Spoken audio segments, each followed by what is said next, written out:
Hey guys what's up, कैसे हैं आप सभी लोग। बहुत बहुत स्वागत है आप सबका आज के इस अमेजिंग से सेशन में। हम कर रहे हैं fast track taxation for CA intermediate में 23। मैं बहुत खुश हूं क्योंकि हम लोग इतना कंसिस्टेंटली कर रहे हैं। And let me tell you, today is the 4th of March. ठीक है, और 4th ऑफ मार्च है और कल मेरे को निकलना है। मैंने आपको बताया था जैसे पहले कि मैं एक मेडिकल ट्रीटमेंट के लिए जा रहा हूं, तो 10-12 दिन का वो ट्रीटमेंट होगा and I will be returning on 17th, right. मैं यहाँ पर ये 56th लेक्चर रिकॉर्ड कर रहा हूँ। आप लोगों ने नोटिस कर लिया होगा शेड्यूल में मैंने चेंजेस कर दिए थे। अर्लियर कुछ कुछ सेशंस के लिए, कुछ कुछ चैप्टर्स के लिए मैंने 2-2 दिन प्लान किए थे, लेकिन वो एक दिन में वो कंप्लीट हो जा रहे थे, राइट। तो पहले वाली जो प्लानिंग थी वो थोड़ी सी मैंने कंजर्वेटिव होकर की थी कि उसको और कर लेंगे या ज्यादा टाइम लग जाएगा, लेकिन अभी भी कंटेंट सारा का सारा कवर हो रहा है, बट उसको हम लोग कम समय में भी कर पा रहे हैं, तो दैट इज ग्रेट, राइट। अच्छा ही है वो।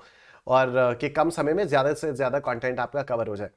Payment of tax under GST वाला चैप्टर अभी हम लोग करने जा रहे हैं एंड 56th लेक्चर मैं आपके सामने यहां पर शूट कर रहा हूं। इसके बाद बस 2 लेक्चर्स और बचेंगे। एक लेक्चर होगा आपका tax invoice, debit credit notes और ई-वे बिल का, और उसके बाद एक चैप्टर आपका होगा रिटर्न्स वाला, जो शायद हो सकता है कि मैं शूट ना कर पाऊं जाने से पहले। मेरी कोशिश पूरी रहेगी कि मैं ये तीनों के तीनों लेक्चर्स शूट कर दूं, आज ही शूट कर लूं, जिससे कल जाने से पहले आप लोगों को मिल जाए। लेकिन हो सकता है रिटर्न्स वाला एक चैप्टर आप लोगों का बचे जो मैं जाने से पहले शूट ना कर पाऊं, तो उसको जब हम लोग वापस आएंगे तब मैं शूट कर लूंगा। बाकी तो समय ही बताएगा, ठीक है, बाकी समय बताएगा कि हो सकता है इनफैक्ट ये वाला सेशन आप जब देख रहे हो, जब आपको चैनल पे ये वाला दिखे तो आपको रिटर्न्स वाला चैप्टर दिख भी जाए, हो सकता है ना दिखे, ठीक है। तो when you are watching this session अगर आपको अपने चैनल पर रिटर्न्स वाला सेशन शेड्यूल दिख रहा है तब तो शूट हो गया है, ठीक है, और आप लोगों को परसों दिख जाएगा। लेकिन अगर रिटर्न्स वाला चैप्टर आपको शेड्यूल नहीं दिख रहा है तो उसका मतलब यही है कि वो फिर हो नहीं पाएगा, एंड उसको हम लोग फिर जब मैं वापस आ जाऊंगा तब करेंगे, ठीक है। एनीवे, हम लोग अभी फिलहाल पेमेंट ऑफ टैक्स पर फोकस करते हैं। बहुत इंटरेस्टिंग चैप्टर है, बहुत प्रैक्टिकल चैप्टर है, और इससे हमेशा कंपलसरी 8 नंबर का क्वेश्चन आता ही आता है, और उन 8 नंबर के क्वेश्चंस को भी हम लोग सॉल्व करेंगे, ठीक है। और ये पेमेंट मतलब बहुत ध्यान से इस वाले चैप्टर को सुनना आप लोग। और 8 नंबर का एक क्वेश्चन पक्का आता है, और वो भी कंपलसरी वाला होता है। क्वेश्चन नंबर 5 होता है आपके पेपर का। Question number 5 is an 8 mark question, जो कि जीएसटी का पहला क्वेश्चन होता है, and that is a compulsory question that you have to do, ठीक है। ये आपको करना ही करना होता है, ठीक है। तो इसको करेंगे, और वो बड़ा सिंपल सा क्वेश्चन होता है। 8 नंबर के क्वेश्चंस अगर आप लोग देखो ना अपने नोट्स में, एकदम लास्ट के 5 क्वेश्चंस देखो, लास्ट के 5 क्वेश्चंस यही वाले 8-8 नंबर के 5 क्वेश्चंस लिए हैं जो मैंने लेटेस्ट अटेम्प्ट से लिए हैं। मई 22 का क्वेश्चन लिया है, फिर दिसंबर 21 का क्वेश्चन लिया है, फिर जुलाई 21 का क्वेश्चन लिया है, जनवरी 21 का क्वेश्चन लिया है, और फिर मैंने नवंबर 20 का क्वेश्चन लिया है। तो पिछले 5 अटेम्प्ट्स के क्वेश्चंस लिए। दिसंबर 22 वाला नहीं लिया है ऑफ कोर्स, क्योंकि अभी उसके सजेस्टेड आंसर्स रिलीज नहीं हुए। उसके सजेस्टेड आंसर्स रिलीज हो जाए तो फिर उसके बाद फिर मैं दिसंबर 22 का पूरा सॉल्यूशन प्रोवाइड करवा दूंगा as per the latest amendments relevant for May 23, ठीक है। चलिए सर, हम कर रहे हैं fast track taxation May 23 lecture 56 payment of tax under GST. ये वाला चैप्टर पूरा का पूरा हम इस सेशन में कंप्लीट कर लेंगे। हो सकता है ये वाला सेशन थोड़ा लंबा हो जाए, एक घंटे से तो ऊपर का हो गई, 1.5 घंटे का भी हो सकता है थोड़ा सा ज्यादा का भी हो जाए, राइट। जितने भी स्टूडेंट्स नए हैं यहां पर आप लोग मेरे बारे में इंफॉर्मेशन देख सकते हो। May 23 के लिए ये शेड्यूल है और नवंबर 23 के लिए ये शेड्यूल है, इसको भी आप लोग देख सकते हो। May 23 के स्टूडेंट्स के लिए एक स्ट्रैटेजी सेशन लिया था, जिसका लिंक आपको इस वीडियो के डिस्क्रिप्शन में मिल जाएगा। Do check it out, please देख लो उसमें रिविजन कैसे कैसे करने होते हैं आप लोगों को। और प्लेलिस्ट और नोट्स का लिंक भी आपको इस वीडियो के डिस्क्रिप्शन में मिल जाएगा, तो आप उससे भी देख सकते हो। पेमेंट ऑफ टैक्स के बारे में बात करते हैं, किस तरह से होता है उसके बारे में हम लोगों ने एक ब्रीफ बात की हुई है कि आप GSTR 1 फाइल करते हो। GSTR 1 फाइल किया, ठीक है। जैसे ही मेरे सप्लायर ने GSTR 1 फाइल किया तो मेरे GSTR 2A और GSTR 2B में वो चीजें रिफ्लेक्ट होने लग गई। अगर मेरे सप्लायर ने GSTR 1 टाइमली फाइल किया तो GSTR 2B में भी आएगा, अदरवाइज 2A में आ जाएगा और अगले महीने के 2B में आएगा। फिर 2B में जो भी होगा उसका क्रेडिट मैं क्लेम कर सकता हूं, तो वो मेरे इलेक्ट्रॉनिक क्रेडिट लेजर में दिखने लग जाएगा। इलेक्ट्रॉनिक क्रेडिट लेजर में वो अमाउंट क्रेडिट होगा, ठीक है। That amount will be credited to my electronic credit ledger. और उसके बाद फिर जितना भी उसके बाद फिर मैं कैलकुलेट करूंगा मेरी output liability minus the eligible credit. मेरी output liability minus the eligible credit, वो मेरी वो होगा, मुझे कैश में पे करना होगा। उतना पैसा मैं अपने बैंक अकाउंट से उठाकर अपने इलेक्ट्रॉनिक कैश लेजर में क्रेडिट करूंगा, ठीक है। इलेक्ट्रॉनिक कैश लेजर में मैं डिपॉजिट करूंगा तो इलेक्ट्रॉनिक कैश लेजर क्रेडिट होगा। क्यों सर, इलेक्ट्रॉनिक कैश लेजर तो डेबिट होना चाहिए। यहां पर जब भी मैं क्रेडिट बोलता हूं ना तो डिपार्टमेंट के पॉइंट ऑफ व्यू से बोलता हूं, ठीक है। मेरे हिसाब से तो एसेट है, मेरे हिसाब से इलेक्ट्रॉनिक कैश लेजर में अगर मैंने पैसा डाला तो वो एसेट है, राइट, जब तक मैं उसको यूज नहीं कर रहा हूं तब तक वो मेरा एसेट है। बैंक में जब आप पैसा डालते हो तो आपके लिए बैंक एसेट होता है ना, बैंक अकाउंट डेबिट होता है। लेकिन वो लोग क्या करते हैं, बैंक अकाउंट आपके अकाउंट को क्या करता है, बैंक आपके अकाउंट को क्रेडिट करता है। तभी आपके मोबाइल पर एसएमएस आता है कि this much amount has been credited to your bank account. आपके लिए एसेट है, उनके लिए आप लायबिलिटी हो, राइट। तो मेरा पैसा अगर मैं अपने बैंक अकाउंट से उठाकर इलेक्ट्रॉनिक कैश लेजर में डाल रहा हूं तो even though this is my asset and electronic cash laser debit होना चाहिए। लेकिन अगर हम डिपार्टमेंट के पॉइंट ऑफ व्यू से बात करें तो डिपार्टमेंट के पॉइंट ऑफ व्यू से ये एक लायबिलिटी हो जाएगी जब तक मैं इसको यूटिलाइज नहीं कर लेता। तभी जो भी इनपुट टैक्स क्रेडिट मेरे पास है इलेक्ट्रॉनिक क्रेडिट लेजर में अगर वो दिख रहा है तो मेरे लिए तो एसेट है, पर डिपार्टमेंट के लिए it is a liability, department के लिए इट इज अ लायबिलिटी। इसलिए क्रेडिट होगा यहां पर भी, और जितना भी पैसा मैं डिपॉजिट करूंगा इलेक्ट्रॉनिक कैश लेजर में वो क्रेडिट होगा यहां पर। और फिर मैं इनमें से इलेक्ट्रॉनिक कैश से जितना भी डिफरेंस होगा वो मैं कैश से पे कर दूंगा, और फिर मैं जीएसटीआर 3बी अपना फाइल कर दूंगा। ठीक है, एक हमारे पास इलेक्ट्रॉनिक लायबिलिटी रजिस्टर भी होता है। इलेक्ट्रॉनिक लायबिलिटी रजिस्टर आपको टोटल बता दे कि इतनी लायबिलिटी आपके आने वाली है। ठीक है, इसी चीज को थोड़ा सा डिटेल में हम लोग यहां पर डिस्कस करेंगे और किस तरह के क्वेश्चंस आते हैं। पूरा खेल इस चैप्टर में क्वेश्चंस का है। ठीक है, 8 मार्क्स का कंपलसरी क्वेश्चन तो आप एक्सपेक्ट कर ही सकते हो, उसके अलावा भी हो सकता है कभी कभी 3 नंबर का कोई क्वेश्चन आ जाता है, 4 नंबर का कोई क्वेश्चन आ जाता है वगैरह वगैरह, बट 8 मार्क्स का एक क्वेश्चन तो कंपलसरीली इस वाले चैप्टर से आना ही आना है। ठीक है, देखो जीएसटी रेजिम में किस तरह से पेमेंट किया जाएगा, तो बड़ा एक्साइटेड हूं मैं इस वाले चैप्टर के लिए, मुझे बहुत पसंद भी है। आप वीडियो को लाइक कर दो, मैं पानी पी लेता हूं।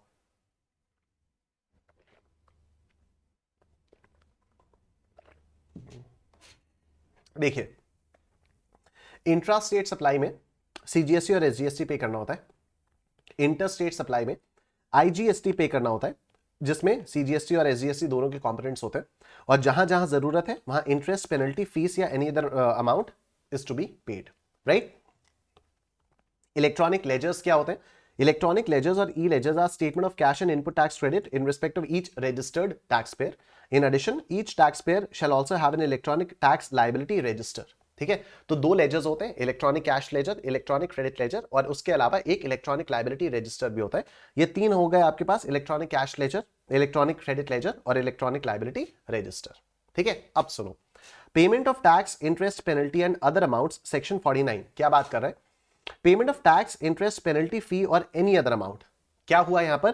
Tax, interest, penalty, fee, any other, 5 चीजें हुई। इन 5 चीजों का पेमेंट किया जाता है, टैक्स का, इंटरेस्ट का, पेनल्टी का, फी का या किसी भी और अमाउंट का।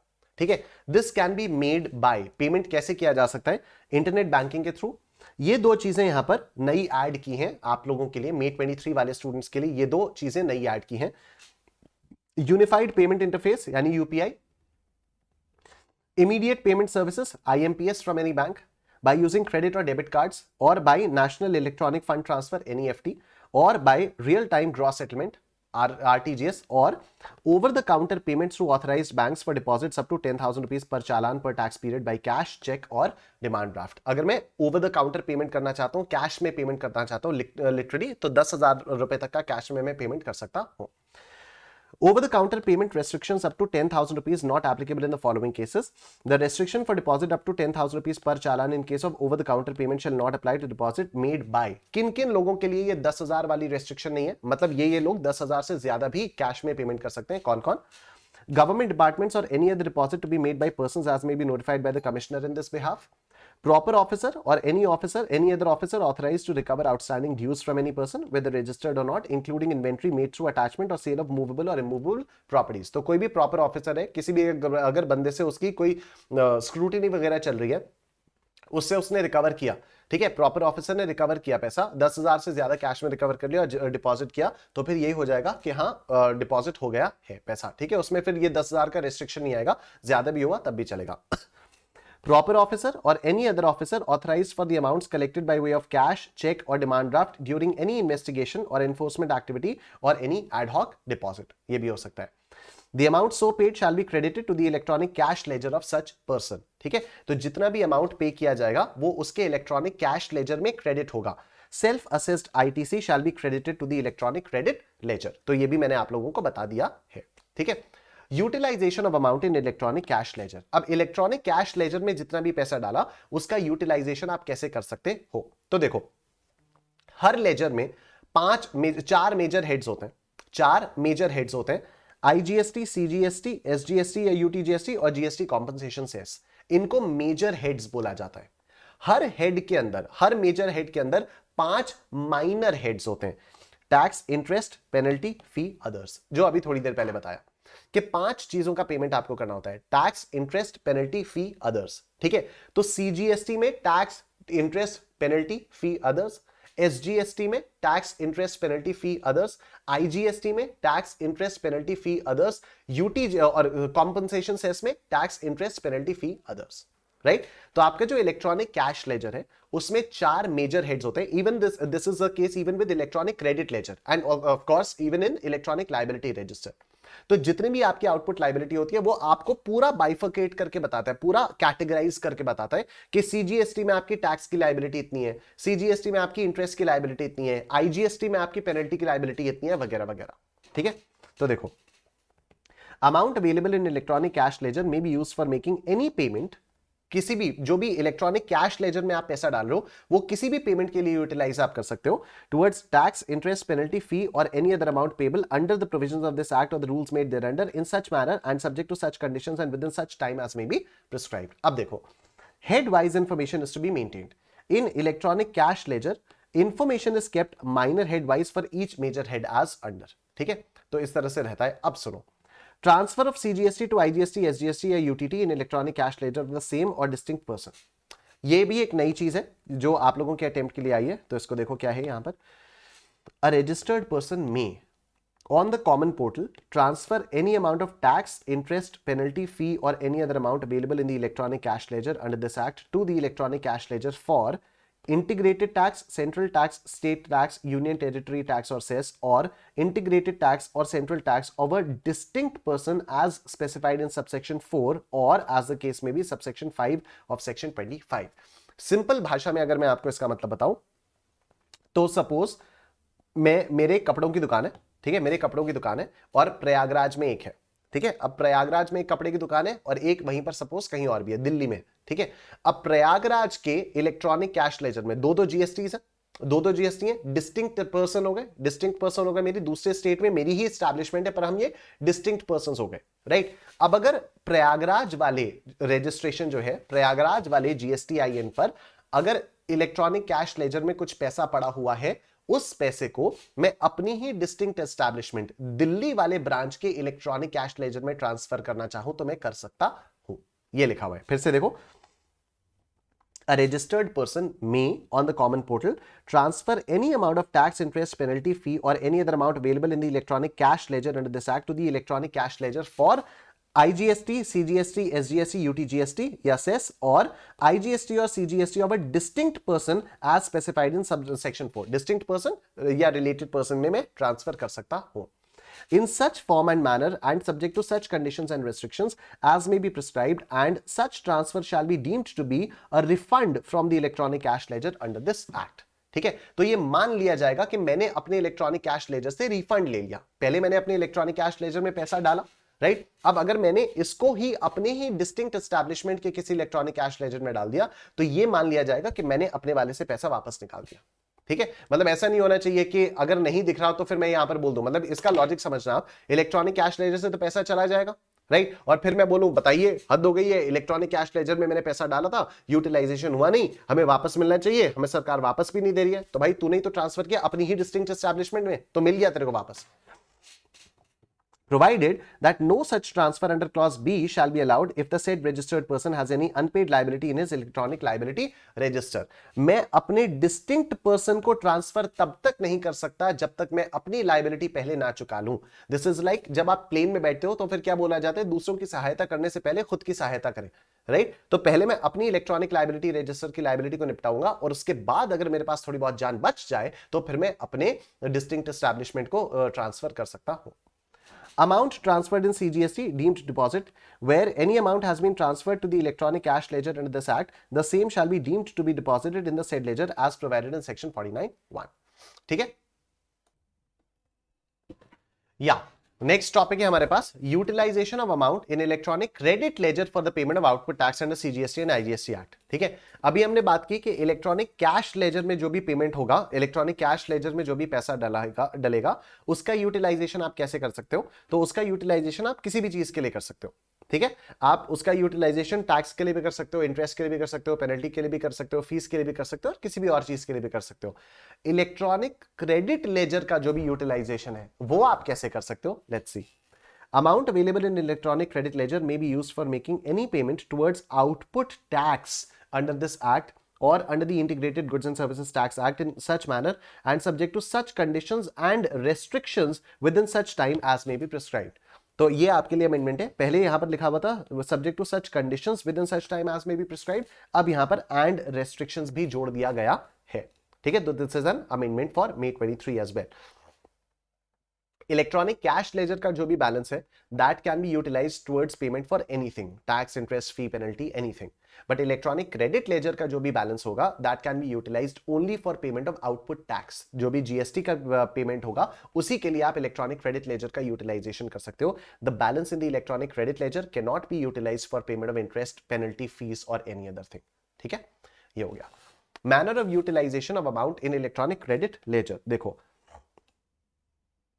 amount of input tax credit available in electronic credit ledger for registered person on account of credit of CGST है तो it can be used for credit of CGST and IGST sequentially। credit of SGST है तो this can be utilized for payment of SGST and IGST sequentially। however, ITC on account of state tax shall be utilized towards payment of IGST only when balance of input tax credit on account of CGST is not available for payment of IGST। ठीक है, तो पहले आप CGST को utilise करो towards IGST, उसके बाद ही SGST को यूटिलाइज करोगे towards IGST। Credit of UTGST to be utilised for payment of UTGST and IGST sequentially. Again वही वाली बात होती है, हो जाती है कि पहले सीजीएसटी खत्म हो जाए उसके बाद ही यूटीजीएसटी के क्रेडिट को आईजीएसटी के अगेंस्ट यूटिलाइज करो। Credit of CGST can not be utilised for payment of SGST and UTGST and similarly credit of SGST UTGST can not be utilised for payment of CGST. Maximum proportion of output tax liability to be discharged through e-credit ledger to be specified। देखो, notwithstanding anything contained in this act, the government may, on the recommendations of the council, subject to such conditions and restrictions, specify such maximum proportion of output tax liability under this act or under the IGST Act 2017, which may be discharged through the electronic credit ledger by a registered person or a class of registered persons as may be prescribed। तो अगर आपको याद हो तो हम लोगों ने input tax credit में वो पढ़ा था ना, रूल 86B या 86BB रूल था, जिसमें ये था ना, अब वो रूल का नंबर एग्जैक्टली याद नहीं आ रहा, लेकिन रूल ये था ना कि 1% ही आउटपुट टैक्स लाइबिलिटी का 1% आप कैश से पे करोगे ही करोगे और सिर्फ 99% ही आप इलेक्ट्रॉनिक क्रेडिट लेजर से ले सकते हो। तो that is one of the things which is mentioned by the central government, right, कि क्या आपके पास इलेक्ट्रॉनिक क्रेडिट लेजर में बहुत सारा पैसा है लेकिन आउटपुट टैक्स लाइबिलिटी का 99% ही आप ई क्रेडिट लेजर से ले पाओगे, सब्जेक्ट टू द कंडीशन कि आपकी महीने की जो भी सेल्स है वो 50 लाख से ज्यादा की है। ठीक, refund of balance in electronic ledger, the balance in the electronic cash ledger or electronic credit ledger after payment of tax, interest, penalty, fee or any other amount payable under this act or the rules made thereunder may be refunded in accordance with the provisions of section 54। Electronic liability register क्या होता है? All the liabilities of a taxable person under this act shall be recorded and maintained in an electronic liability register in such manner as may be prescribed। Order of discharge of liabilities, अब देखो ये कैसे होता है। तो every taxable person shall discharge his tax and other dues under this act or the rules made thereunder in the following order। ठीक है, आपके पास पैसा है, आपके पास पूरी लाइबिलिटी को डिस्चार्ज करने के लिए लेकिन पैसा नहीं है, ना इलेक्ट्रॉनिक कैश लेजर में ना इलेक्ट्रॉनिक क्रेडिट लेजर में, तो किस सीक्वेंस में माना जाएगा कि पहले किसके अगेंस्ट पेमेंट माना जाएगा फिर किसके अगेंस्ट पेमेंट माना जाएगा। तो देखो सबसे पहले जो भी आपकी लाइबिलिटी डिस्चार्ज होगी वो होगी towards self-assessed tax and other dues related to returns of the previous tax periods। तो पहले अगर पिछले टैक्स पीरियड्स का, पिछले महीनों का कुछ पेमेंट बाकी है तो जो भी पेमेंट आप हो रहा है पहले उसके अगेंस्ट माना जाएगा। Self-assessed tax and other dues related to the return of the current tax period, any other amount payable under this act or the rules made thereunder, including the demand determined under section 73 और 74। उसके बाद आपने जब ये सब कुछ पे कर दिया उसके बाद अगर डिमांड वगैरह से रिलेटेड कुछ भी पेमेंट है तो वो माना जाएगा। ठीक, incidence of tax deemed to have been passed on to the recipient, let's look at this now। Every person who has paid the tax on goods or services or both under this act shall, unless the contrary is proved by him, is deemed to have passed on the full incidence of such tax to the recipient of such goods or services or both. इसका मतलब है मैंने tax पे कर दिया, अब वो tax मैंने अपने रेसिपिएंट के बिहाफ पर पे किया. This is the whole concept of GST. Explanation: the date in credit to the account of the government in the authorized bank shall be deemed to be the date deposited in the electronic cash ledger. The expression tax dues का मतलब tax payable under this act and does not include interest, fee and penalty. तो tax dues का मतलब सिर्फ tax. Other dues मतलब interest, penalty, fee or any other amount payable under this act or the rules made thereunder. Sorry. Authorized bank shall mean a bank or branch of a bank authorized by the government to collect the tax or any other amount payable under this act. ये आपका हो गया है. Provisions of payment of tax under CGST Act have also been made applicable to IGST Act by Section 20. अब आओ कुछ questions करते हैं जो आपके एग्जाम में आए हैं. कई 3-4 क्वेश्चंस हैं. Let's look at those questions. सबसे पहला, Messrs Daksh Enterprises has made a cash deposit of 10,000 rupees under minor head tax of the major head SGST. तो SGST के टैक्स के अंदर उसने कैश लेजर में डिपॉजिट किया 10,000 रुपए. It has a liability of 2,000 rupees for minor head interest under the major head SGST. State whether Messrs Daksh Enterprises can utilize the amount available for payment of interest. तो क्या interest के payment के लिए इस पैसे का utilisation किया जा सकता है? तो registered person is allowed to transfer the amount available under any minor head of a major head to any of the minor head of the same or other major head as per section 4910 of the CGST Act, wide form PMT 09. Therefore, in the given case, amount of 10,000 rupees available under minor head tax of the major head SGST can be utilized for payment of liability of 2,000 rupees under minor head interest of the same major head after making a due transfer entry using form GST PMT 09 from the minor head of tax to interest. ठीक है. तो अगर आपका electronic cash laser है, आपने किसी एक particular minor head में डाला, सपोज एसजीएसटी के इंटरेस्ट वाले हेड में आपने पेमेंट किया. अब आपका अगर मन कर रहा है कि नहीं इससे मैं सीजीएसटी का टैक्स पे कर दूं, तो आप कर सकते हो, कोई इशू नहीं है. अगर आपका मन कर रहा है एसजीएसटी का ही टैक्स पे कर दूं, कोई इशू नहीं है, आप कर सकते हो. तो आप इलेक्ट्रॉनिक कैश लेजर के एक माइनर हेड से दूसरे माइनर हेड में डाल सकते हो under the same major head, और दूसरे मेजर हेड में भी डाल सकते हो, कोई फर्क नहीं पड़ता. ठीक है, आओ देखते हैं नेक्स्ट क्वेश्चन. नवंबर 2018 में आया था, 1.5 नंबर का. Determine with brief reasons whether the following statement is true or false. Electronic cash ledger balance of 5,000 rupees under the major head of IGST can be utilized for discharging the liability of the major head of CGST. हाँ, true, बहुत आराम से कर सकते हो. Yes, the taxpayer can make inter-head transfer from major head IGST to major head CGST by filing form GST PMT 09 and subsequently utilize the same for discharging the liability of the major head of CGST. Next question, November 2018, 3 number का. Mr. Jimmy wants to adjust input tax credit for payment of interest, penalty and payment of tax under reverse charge. Explain whether she can do so. Input tax credit का जो adjustment है वो आप reverse charge के payment के लिए नहीं use कर सकते हो. ठीक है, रिवर्स चार्ज में it is not your output tax liability. Reverse charge में आपकी इनपुट ही है, बस पेमेंट आपके बिहाफ आप खुद कर रहे हो, दैट्स इट.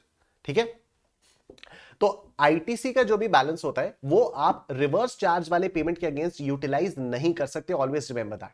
ठीक है, हम अभी प्रैक्टिकल क्वेश्चन भी करेंगे towards the end of the class, तो वहां पर भी मैं आपको बताऊंगा एक क्वेश्चन करके. तो रिवर्स चार्ज में जो भी आपकी लायबिलिटी आती है ना, रिवर्स चार्ज की लायबिलिटी का क्या मतलब हो गया कि आपने कुछ खरीदा था, आपने उसको जीएसटी, आपने उसको पेमेंट किया, पर उस पर जो भी जीएसटी होगा वो सप्लायर पे नहीं करेगा, उसको आप ही को पे करना होगा रिवर्स चार्ज में. जैसे लॉयर वाली सर्विसेज हो गई कि लॉयर ने अगर एक बिजनेस एंटिटी को पैसा सर्विस दी, तो जो पैसा मिला तो बिजनेस एंटिटी लॉयर को पैसा देगी, बिजनेस एंटिटी ही रिवर्स चार्ज में जीएसटी भी पे करेगी. तो बिजनेस एंटिटी के पास अगर आईटीसी पड़ा हुआ है तो क्या उस आईटीसी का यूटिलाइजेशन कर सकती है against the amount payable under reverse charge? The answer is no. Input tax credit can be utilized only for payment of output tax. As per section 282 of the CGST Act, output tax in relation to a taxable person means the tax chargeable under this act on taxable supply of goods or services or both made by him or by his agent, but excludes tax payable by him on reverse charge basis. तो output tax की definition से ही reverse charge को हटा दिया गया है. Thus, tax payable on reverse charge basis does not fall within the ambit of output tax. Hence, ITC cannot be utilized for payment of tax under reverse charge. It cannot be utilized for payment of interest and penalty. ठीक है, तो किसी भी चीज के लिए payment नहीं कर सकते हो आप आईजीएसटी से, आईटीसी से against except for output tax. Suhasini is a registered software consultant. On account of her ill health, she could not provide any services during the month of October. However, she had to incur all the expenses relating to her office. ठीक है, तो वो कुछ भी services provide कर नहीं पाई, लेकिन expenses तो सारे इनकर करने पड़े। अब एक्सपेंसेस अगर इनकर करेगी तो वो इनपुट्स हो गए, इनपुट्स पर क्रेडिट लेगी, तो आईटीसी तो होगा लेकिन आउटपुट टैक्स लायबिलिटी कोई नहीं आई। आई होप आपको बात समझ में आ रही है इस लाइन की, कि बीमार पड़ गई तो कुछ सर्विसेज नहीं दे पाई, मतलब आउटपुट टैक्स लायबिलिटी कुछ नहीं आएगी, लेकिन इनपुट तो लिया इसने, एक्सपेंसेस तो पे करने ही पड़ेंगे, तो इनपुट पे तो टैक्स पे किया होगा। She paid 75,000 rupees to various vendors. Total GST involved on the goods and services procured by her is 13,500 rupees. तो 75,000 रुपए किसी को पे किया, लेकिन इस पर जीएसटी कितना इन्वॉल्व था? जीएसटी था 13,500 का, मतलब इसके पास 13,500 का आईटीसी है। Out of the total bills paid by her, one bill for 15,000 rupees related to security services availed for security of her office, tax on which is payable under reverse charge. Reverse charge में security पर पे करना होता है। GST involved in such a bill is 2,700 rupees. अब बताओ मेरे को, 13,500 का क्रेडिट पड़ा हुआ है क्योंकि सर्विसेज ली थी, 2,700 आपको रिवर्स चार्ज में पे करना पड़ेगा। क्या 2,700 जो आपको रिवर्स चार्ज में पे करना है उसका आप 13,500 में से यूटिलाइजेशन करके सेट ऑफ कर सकते हो और कह सकते हो कि मेरे को तो कुछ भी पे नहीं करना? The answer is no. So Hasini is of the opinion that for the month of October, no GST is payable from electronic cash ledger as she has sufficient balance of ITC for payment of GST under reverse charge on security services. Do you think so Hasini is right? Explain with reasons. So the answer is not at all. Amount available in the electronic credit ledger, that is input tax credit, may be used for making any payment towards output tax. Output tax in relation to a taxable person means the tax chargeable on taxable supply of goods or services or both made by him or by his agent, but excludes tax payable by him on reverse charge basis. Therefore, input tax credit cannot be used to pay the tax liability under reverse charge. The same is always required to be paid through electronic cash ledger and not electronic credit ledger. Thus, so Hasini is wrong and she should pay GST of 2,700 on security services through electronic cash ledger.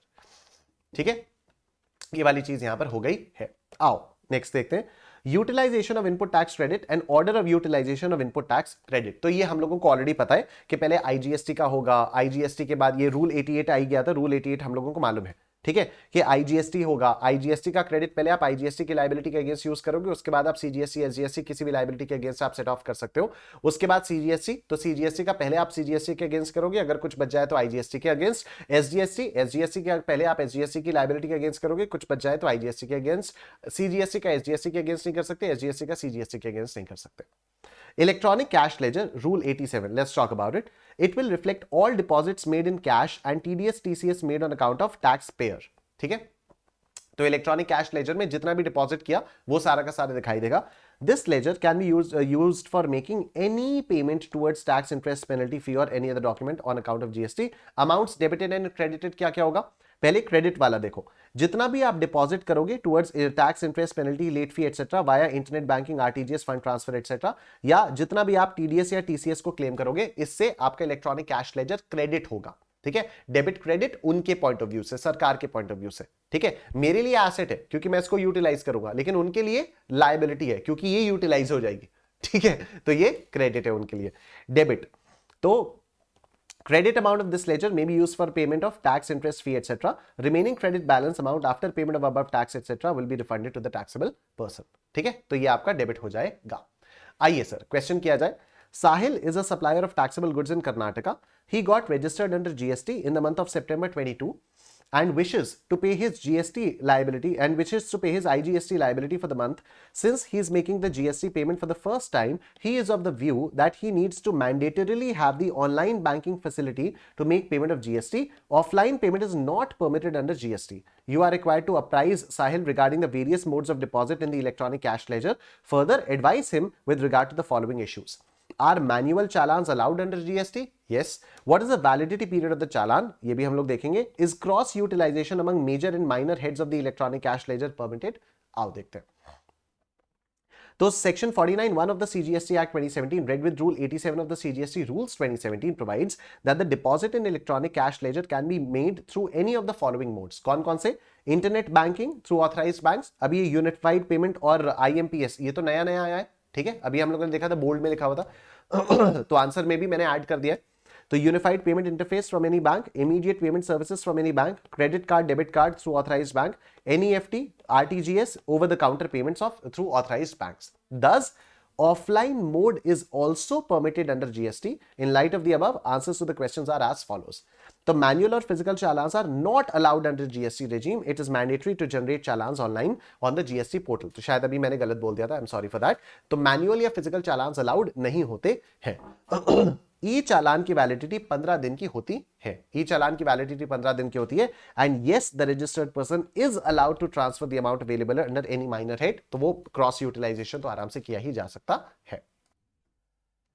Next देखो, electronic credit laser rule 86. ये क्या कह रहा है? It will reflect input tax credit as self assessed in monthly returns.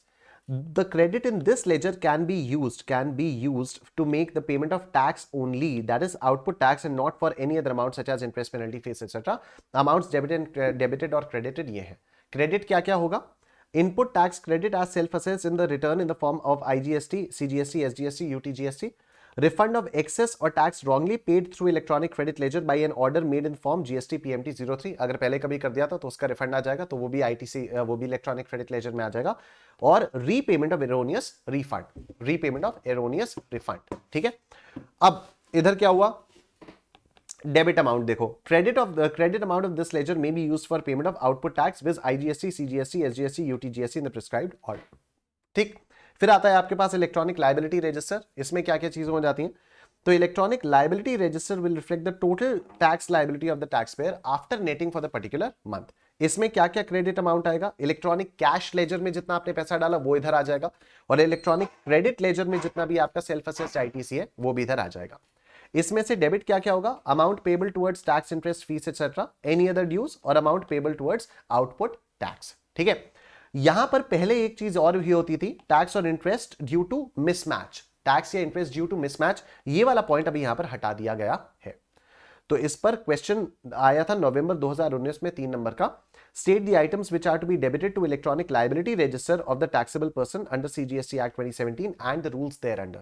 तो liability register में कितना debit किया जाता है वो आपसे पूछा गया था. तो पहले ये 4 पॉइंट्स लिखे हुए थे. ठीक है, 4 पॉइंट्स लिखे हुए थे. यहां पर 4 पॉइंट्स है ना, तो ये चारों पॉइंट्स लिखे हुए थे और नीचे नोट में लिखा हुआ था any 3 of the above 4 points can be mentioned. तो मैंने वो वाला मिसमैच वाला पॉइंट हटा दिया है, और अभी ये 3 पॉइंट्स, ये अपडेटेड आंसर आप लोगों को यहां पर नोट्स में दिया हुआ है. Right. Identification number for each transaction. Let's look at Rule 88 now. So a unique identification number shall be generated at the common portal for each debit or credit to the electronic cash or credit ledger as the case may be. तो हर debit या credit के लिए एक UIN generate होगा. The unique identification number relating to discharge of any liability shall be indicated in the corresponding entry in the electronic liability register. तो उस पैसे को किस चीज के लिए आपने यूटिलाइज किया, तो वो मेंशन UIN वहां पर भी कर दिया जाएगा. A UIN shall be generated at the common portal for each credit in the electronic liability register. तो electronic liability register में भी जब वो क्रेडिट होगा तब भी UIN जनरेट किया जाएगा. अब CPIN, CIN, BRN और EFPB क्या होता है? CPIN क्या होता है? CPIN stands for Common Portal Identification Number.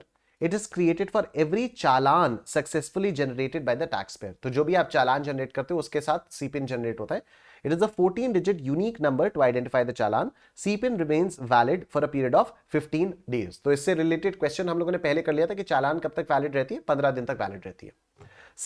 CIN और challan identification number is generated by the banks once payment in lieu of a generated challan is successful. तो आपने चालान किया, चालान इशू की, चालान जनरेट करने के बाद आपने पेमेंट कर दिया. जैसे ही पेमेंट हो गया तो बैंक ने चालान आइडेंटिफिकेशन नंबर इशू कर दिया. Now it is a 17-digit number, that is 14-digit CPIN plus 3-digit bank code.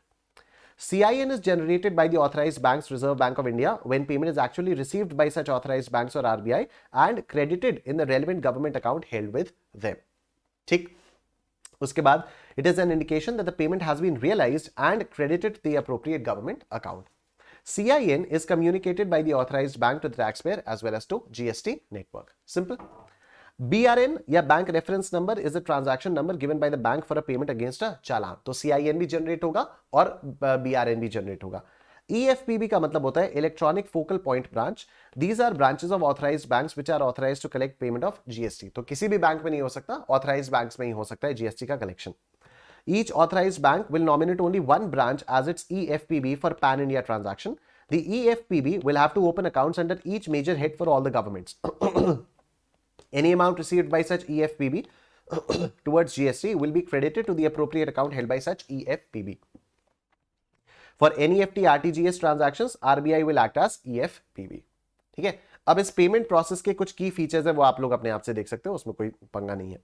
Interest on delayed payment of tax. Now this is important, इससे रिलेटेड एग्जाम में questions काफी आते हैं. ठीक है, तो interest payable on delayed payment of tax not exceeding 18%. Section 50 subsection 1 देखो क्या कह रहा है. Every person who fails to pay the tax or any part thereof to the government within the period prescribed shall pay on his own interest at 18% per annum from the day succeeding the day on which the tax was due to be paid. Right? तो महीने की 20 तारीख तक GSTR 3B के साथ साथ tax पे कर देना होता है. अगर 20 तारीख तक आपने पे नहीं किया, जैसे 20 अप्रैल तक अगर मैंने मार्च का जीएसटी पे नहीं किया, तो उसके अगले दिन से 18% पर एनम के रेट से इंटरेस्ट लगने लग जाएगा. ठीक. Interest payable on net amount payable through E cash ledger. अब चलो मैं आपको एक बात बता देता हूं. इंटरेस्ट जो है वो पूरी आउटपुट लायबिलिटी पर नहीं लगता है. ठीक है, सपोज मेरी आउटपुट लायबिलिटी 1 लाख रुपए की थी. ठीक है, इलेक्ट्रॉनिक क्रेडिट लेजर में जो आईटीसी था वो 20,000 रुपए का था. 20,000 रुपए का था, तो इंटरेस्ट अब 80,000 रुपए पर ही लगेगा. इंटरेस्ट पूरे 1 लाख पर नहीं लगेगा. ठीक है, क्योंकि सरकार को तो 20,000 रुपए मिल ही चुका है ना. सरकार को 20,000 रुपए तो मिल चुका है ना. ठीक है, सरकार को 20,000 रुपए बहुत पहले मिल गया था क्योंकि मेरे सप्लायर ने पे कर दिया होगा. तो मेरे बिहाफ से मेरा 20,000 तो सरकार के पास ऑलरेडी है, तो उस पर भी इंटरेस्ट लगाना ज्यादती हो जाएगी. तो सिर्फ 80,000 रुपए पर ही इंटरेस्ट कैलकुलेट किया जाएगा. मतलब जितना पोर्शन कैश लेजर से पे किया जाता है उतने पोर्शन पर ही इंटरेस्ट लगेगा. The interest on tax payable in respect of supplies made during a tax period and declared in the return for the said period furnished after the due date in accordance with the provisions of section 39, except where such return is furnished after commencement of any proceedings under section 73 or 74 in respect of the said period, shall be payable on that portion of the tax which is paid by debiting the electronic cash ledger. अगर आपने जो GSTR 1 file किया, late file किया, ठीक है, और वो late आपने क्यों फाइल किया? क्योंकि आपके ऊपर 73 या 74 की प्रोसीडिंग्स आई थी, मतलब कोई ना कोई केस लगा आपके ऊपर, तब पूरे के पूरे अमाउंट पर इंटरेस्ट लगेगा. लेकिन अगर आपने जेन्युइनली खुद से आपको डिले हो गया या कुछ भी हो गया, तो सिर्फ इलेक्ट्रॉनिक कैश लेजर वाले अमाउंट पर इंटरेस्ट कैलकुलेट किया जाएगा. Thus, interest on delayed payment of tax is to be levied on the net tax liability, that is, after allowing the credit of input tax. However, interest payable on gross liability where returns is furnished after commencement of the proceedings under section 73 or 74 of the Act. तो interest is payable on gross liability. अगर 73 या 74 की proceedings के बाद आपने return furnish किया, तो फिर पूरी gross value पर आपका interest लग जाएगा. अब देखो, ये एक नया आया है section, interest on wrong availment और यूटिलाइजेशन ऑफ आईटीसी. अगर आपने आईटीसी का गलत अवेल कर लिया या गलत यूटिलाइज कर लिया तो क्या इंटरेस्ट लगेगा? देखो, where the input tax credit has been wrongly availed and utilized, the registered person shall pay interest on such input tax credit wrongly availed and utilized at the rate not exceeding 24% as may be notified by the government on the recommendations of the council, and the interest shall be calculated in such manner as may be prescribed. तो late filing, late अगर आपने payment किया, late payment पर 18% और wrong utilisation पर 24% का interest लग जाएगा. ठीक है, अब किस तरह से कैलकुलेट किया जाएगा on delayed payment of tax, उसके लिए रूल 88 भी आया है. ये नया रूल है. क्या रूल है आओ देखते हैं. In view of the power given by section 50 subsection 3 to prescribe the manner of computing the interest on delayed payment, a new rule 88B has been inserted retrospectively with effect from 1st July 2017 to provide the manner of calculating interest on delayed payment of tax. क्या कह रहा है ये? New rule 88B provides as follows. In case where the supplies made during a tax period are declared by the registered person in the return for the said period and the said return is furnished after the due date in accordance with the provisions of section 39, except where such return is furnished after commencement of any proceedings under section 73 or 74 in respect of the tax period, the interest on tax payable in respect of such supplies shall be calculated on the portion of tax which is paid by debiting the electronic cash ledger for the period of delay in filing the said return beyond the due date at such rate as may be notified under section 50 subsection 1, that is 18% per annum. Simple terms में मैंने आपको explanation यहां पर दिया हुआ है, मैं आपको समझा भी देता हूं, जो ऑलरेडी वही बात है. अगर आपने 20 तारीख के बाद, मतलब due date of filing GSTR 3बी अगर आपने टाइमली फाइल नहीं किया और बाद में फाइल किया, तो आप पर इंटरेस्ट किस पर लगेगा? सिर्फ कैश वाले पोर्शन पर इंटरेस्ट लगेगा. यहीं पर अगर आपने लेट फाइलिंग की बिकॉज ऑफ सम फ्रॉड या उसके ऊपर आपके ऊपर कोई केस लगा और केस के चक्कर में आपने लेट फाइलिंग की तो ग्रॉस लायबिलिटी पर लगेगा। ठीक है, अगर आपने 20 तारीख तक फाइल नहीं किया, सपोज आपने 22 या 23 तारीख को फाइल किया, तो फिर सिर्फ नेट लायबिलिटी पर लगेगा। लेकिन अगर आपने बाद में फाइल किया बिकॉज आपके ऊपर प्रोसीडिंग्स लग गई थी तो ग्रॉस लायबिलिटी पर लगेगा। तो in simple terms, if the return is filed late, interest is calculated only on that portion of the tax which is to be paid via cash, that is by debiting the electronic cash ledger, and not on the portion of tax which is utilized through ITC. Interest is calculated at 18% per annum. लेकिन अगर आपने return timely file कर दिया, अगर आपने return तो 20 तारीख तक फाइल कर दिया, लेकिन फिर भी उसमें टैक्स अमाउंट आपने प्रॉपरली फिल नहीं किया, तो फिर सरकार कहेगी यार तुमने रिटर्न फाइल किया पर तुमने कायदे से रिटर्न फाइल नहीं किया, तो हम ग्रॉस वैल्यू पर इंटरेस्ट कैलकुलेट करेंगे। ठीक, in all the other cases where interest is payable under section 50 subsection 1, interest shall be calculated on the amount of tax which remains unpaid for the period starting from the date on which the tax was due to be paid till the date such tax is paid at the rate specified under section 50 subsection 1. In simple terms, if the return is filed on time but still the tax has been paid late, interest shall be calculated on the entire tax value. ठीक है, तो पूरे 1 लाख पर, हमारे example में हम लोगों ने 1,20,000 और 80,000 लिया है कि 1 लाख की हमारी लाइबिलिटी थी, 20,000 हमने यूटिलाइज कर लिया आईटीसी से और 80,000 हमने कैश में पे किया। अगर मैंने रिटर्न टाइमली फाइल कर दिया तो पूरे 1 लाख पर लगेगा, क्योंकि टैक्स क्यों नहीं पूरा दिया, टैक्स क्यों नहीं पे किया, रिटर्न तो टाइमली फाइल कर दिया तो टैक्स भी टाइमली पे करना चाहिए था। ठीक है, लेकिन अगर मैंने रिटर्न ही नहीं फाइल किया तो सिर्फ कैश वाली लाइबिलिटी के ऊपर इंटरेस्ट लगेगा। Where interest is payable on the amount of ITC wrongly availed and utilized in accordance with section 50 subsection 3, interest shall be calculated on the amount of input tax credit wrongly availed and utilized for the period starting from the date of utilization of such wrongly availed credit till the date of reversal of such credit or payment in respect of payment of tax in respect of such amount at the rate specified in section 50 subsection 3, that is 24% per annum. ठीक है, अब इसमें explanation भी दिया हुआ है, क्या दिया हुआ है कि input tax credit wrongly availed shall be construed to have been utilised. Input tax credit जो रॉन्गली आपने अवेल किया उसका यूटिलाइजेशन हो चुका है, कब माना जाएगा, जब balance in the electronic credit ledger falls below the amount of input tax credit wrongly availed, and the extent of such utilization of input tax credit shall be the amount by which the balance in the electronic credit ledger falls below the amount of input tax credit wrongly availed. The date of utilization of such input tax credit shall be taken to be the date on। एक काम करते हैं, ये जो इतना सारा bold में लिखा हुआ है ना, ये अभी मेरे पढ़ने से कुछ समझ में तो आ नहीं रहा, मैंने इसी को समझाने के लिए एक इलस्ट्रेशन बनाया हुआ है, इस इलस्ट्रेशन के थ्रू आपको ये वाला समझ में आ जाएगा। तो let's say a registered person claims N input tax credit of 1000 rupees in their GST return. ठीक है, हमने क्लेम कर लिया। However, upon further examination, it is found that they were not eligible to claim this credit. बाद में हमें पता चला कि इस 1000 रुपए का क्रेडिट नहीं क्लेम करना था। So the credit was wrongly claimed.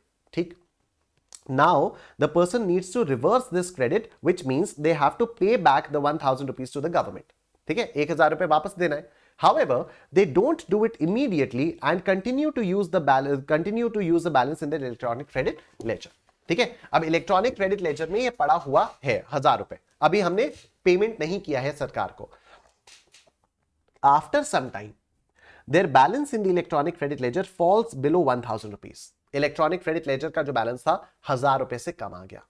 जिस दिन बैलेंस 1000 रुपए से कम आया इलेक्ट्रॉनिक क्रेडिट लेजर का, उस दिन मान लिया जाएगा कि इसको यूटिलाइज कर लिया गया है।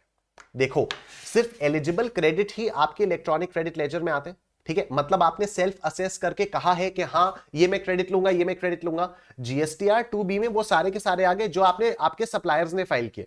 ठीक है, समझना बात को, आपके सप्लायर्स ने जीएसटीआर 1 फाइल किया, जीएसटीआर 1 फाइल करने के बाद वो आपके जीएसटीआर 2B में देखने लग गया।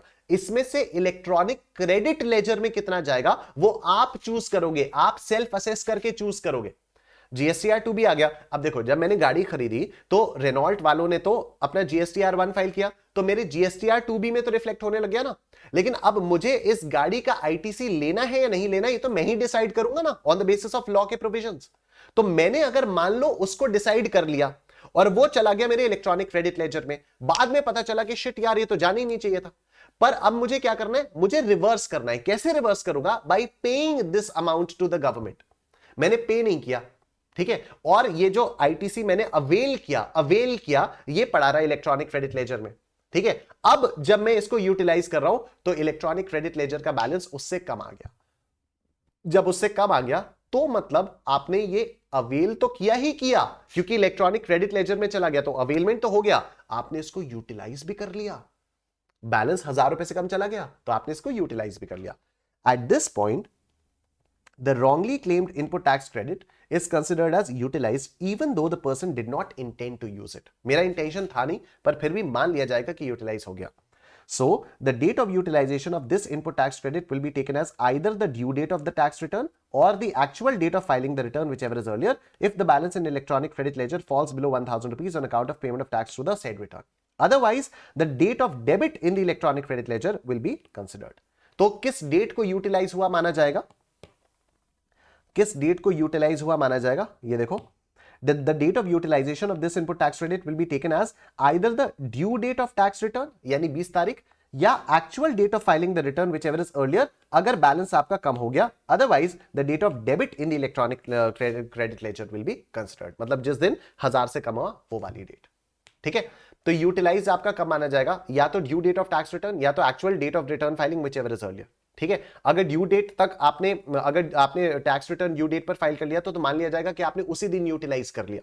ठीक है, क्योंकि उसी दिन से तो आपका 24% का इंटरेस्ट लगेगा ना। आई होप आपको बात समझ में आ रही है। रॉन्गली अवेल्ड का मतलब क्या हुआ, रॉन्गली अवेल्ड पर अगर आपको इंटरेस्ट कैलकुलेट करना है तो वो डेट पता करनी पड़ेगी ना कि कौन सी डेट को रॉन्गली अवेल किया गया, और जिस डेट को रॉन्गली अवेल किया गया उसी डेट से इंटरेस्ट लगने लग जाएगा। ठीक है, तो रॉन्गली अवेल या रॉन्गली यूटिलाइज कौन सी डेट को माना जाएगा, जिस दिन 1000 रुपए से कम बैलेंस गया। ठीक है, अगर रिटर्न आप फाइल कर चुके हो तो फिर वो, नहीं तो जिस दिन इलेक्ट्रॉनिक क्रेडिट लेजर उससे डेबिट हुआ वो। ठीक है, अब आप ये जो बोल्ड में लिखा हुआ है ये सारी चीजें आप इसको एक बार पढ़ोगे ना तो आपको और अच्छे से समझ में आएंगी चीजें, तो इसको आप लोग पढ़ लीजिएगा। ठीक, अब आओ क्वेश्चंस करते हैं कुछ इस पर काफी सारे क्वेश्चंस हैं हमारे पास। Let's look at these questions now. ठीक है, देखो sir, Messrs. Salty and Spicy Limited has furnished the return for the month of January 23 on 20th February 23. It has utilized the entire amount of input tax credit amounting to 185, out of which 85 was blocked. Blocked था, wrongly avail कर लिया. It has subsequently reversed the amount of 85 from the input tax credit availed on 20 April 2023. Calculate the interest liability. तो avail कौन सी date को माना जाएगा, avail कौन सी date को माना जाएगा, 20 फरवरी को अवेल मान लिया जाएगा। 21 फरवरी से जीएसटी लगना, 21 फरवरी से 24% का इंटरेस्ट लगना शुरू हो जाएगा। ठीक है, 21 फरवरी से 24% का इंटरेस्ट आपका लगना शुरू हो जाएगा, राइट, और 24% के रेट से आपका इंटरेस्ट कैलकुलेट किया जाएगा। ठीक है, तो 85,000 रुपीज पर 24% पर एनम के रेट से आपका उतने दिन का इंटरेस्ट लग जाएगा, स्टार्टिंग फ्रॉम 21 तारीख टू 20 अप्रैल। तो 21 फेब से शुरू आना, तो 28 माइनस 21 7 दिन फरवरी के, ठीक है, मार्च के 31 दिन और 20 दिन अप्रैल के, कितना हो गया ये 7 दिन फरवरी के। एक्चुअली क्या होगा ना, ये जिस दिन आपने रिटर्न फाइल किया उसी दिन से मान लिया जाएगा ना, तो उसी दिन से इंटरेस्ट कैलकुलेट होना शुरू हो जाएगा। तो 28 माइनस 20 करेंगे, 28 माइनस 20 करेंगे, 28 माइनस 20 ही तो करेंगे, क्या कर रहा हूं मैं, 21 क्यों कर रहा हूं, 28 माइनस 20, 28 माइनस 20, 21 तारीख से इंटरेस्ट लगेगा। जिस दिन आपने रॉन्गली अवेल किया उसके अगले दिन से इंटरेस्ट, तो 20 तारीख को आपने रॉन्गली अवेल कर लिया, 21 तारीख से इंटरेस्ट लगने लगेगा। तो 21, 22, 23, 24, 25, 26, 27, 28 आप पर कितने दिनों का लगा, 5, 6, 7, 8 दिनों का लगा, 8 दिनों का ये लगा, तो 59 डेज का इंटरेस्ट आप पर लगेगा। तो 24% of 85,000 into 59 upon 365, this will be the interest. ठीक है, तो date of wrongly availed of utilise ITC क्या हो जाएगा, 20 फरवरी 2023। कब आपने इसको रिवर्स किया, 20 अप्रैल ना, 20 अप्रैल, यस 20 अप्रैल को आपने इसको रिवर्स किया। ठीक, 59 डेज, अमाउंट ऑफ रॉन्गली कितना, 85,000, रेट ऑफ इंटरेस्ट 24%, तो 85,000 का 24% इंटू 59 बाई 365, 85,000 का 24% इंटू 59 बाई 365 कितना आया, 3298, 3298, 3298। ठीक है, आइए सर नेक्स्ट क्वेश्चन देखते हैं, question number 8। Mister Aman, a registered supplier of taxable goods, filed GSTR 3B for the month of January 23 on 15th April 2023। ठीक है, ड्यू डेट से पहले कर दिया, very good. The prescribed due date to file GSTR 3B was 20th February sorry, जनवरी का 15 अप्रैल को किया, हद्दी हो गई यार, मैं कह रहा हूं बताओ ड्यू डेट में कर दिया। जनवरी का रिटर्न 15 अप्रैल को किया इसने, तो बहुत ही लेट किया इसने, ठीक है ना। तो 20 फरवरी तक आपको रिटर्न फाइल कर देना चाहिए था। Amount of GST payable on supplies made by him for the said month worked out to be 50,000 rupees, तो इतना जीएसटी पे करना था। Input tax credit available for the said month was 13,500. Tax was paid on the same date of filing of return. अच्छा, तो tax भी कब पे किया? 15 अप्रैल को ही फाइल किया। Briefly explain the related provisions and compute the amount of interest payable under GST Act, CGST Act 2017 by Mr. Aman. अब यहां पर क्या हुआ? यहां पर रॉन्गली अवेल हुआ क्या? नहीं, यहां पर लेट फाइलिंग हुआ। लेट फाइलिंग रिटर्न के साथ हुआ, हां, तो सिर्फ नेट लाइबिलिटी पर जीएसटी, नेट लाइबिलिटी पर इंटरेस्ट लगेगा, ठीक है। यहां रॉन्गली अवेलमेंट नहीं हुआ है, यहां पर क्या हुआ है? लेट फाइलिंग की वजह से इंटरेस्ट कैलकुलेट किया जा रहा है। और लेट फाइलिंग कब? अब देखो, 20 तारीख को फाइल कर देना चाहिए था, 15 अप्रैल को फाइल हुआ है, तो 28 माइनस 20 यानी 8 दिन फरवरी के, 31 दिन मार्च के और 15 दिन अप्रैल के, ठीक है, 15 दिन अप्रैल के, तो कितना होगा? 8 9 9 और 5 14 3 4 5, 54 दिन का इंटरेस्ट लगेगा, 54 डेज का इंटरेस्ट लगेगा। कितने अमाउंट पर इंटरेस्ट लगेगा? क्या पूरे 50,000 पर लगेगा? नहीं, 50,000 माइनस आईटीसी, ठीक है, 50,000 माइनस आईटीसी, 50,000 माइनस 13,500 कितना होता है? 50,000 माइनस 13,500 या 36,500, तो 36,500 पर 18% पर एनम लगेगा फॉर 54 डेज, ठीक। तो देखो, date of wrongly availed and utilise क्या हो गया? रॉन्गली अवेल्ड नहीं होगा, date of late filing of return होगा, डेट ऑफ लेट फाइलिंग, इसको आप अपने नोट्स में सही कर देना। Date of late filing of return, date of late filing of return क्या है? ये है 20 फरवरी 2023, ठीक है। या ड्यू डेट कर दो, इसको ड्यू डेट कर दो, due date of filing return, ठीक। Actual date of filing return, actual date of filing 15 April 2023, period of delay 54 दिन। जीएसटी पेबल कितना होगा? जीएसटी पेबल आपका आ जाएगा 50,000 माइनस 13,500, ठीक है ना, 50,000 माइनस 13,500 और ये आएगा 36,500, 36,500, 18% का जीएसटी लगेगा और उस पर अब आपको कैलकुलेशन करनी होगी।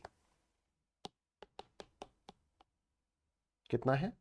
54 डेज, 54 बाई 365, या 972 रुपीज का इंटरेस्ट यहां पर लग जाएगा, ठीक है। आओ सर, नेक्स्ट क्वेश्चन ये रहा आपके सामने। ABC Limited have filed their GSTR 3B for the month of July 22 within the due date prescribed under Section 39, that is 20th August 2022.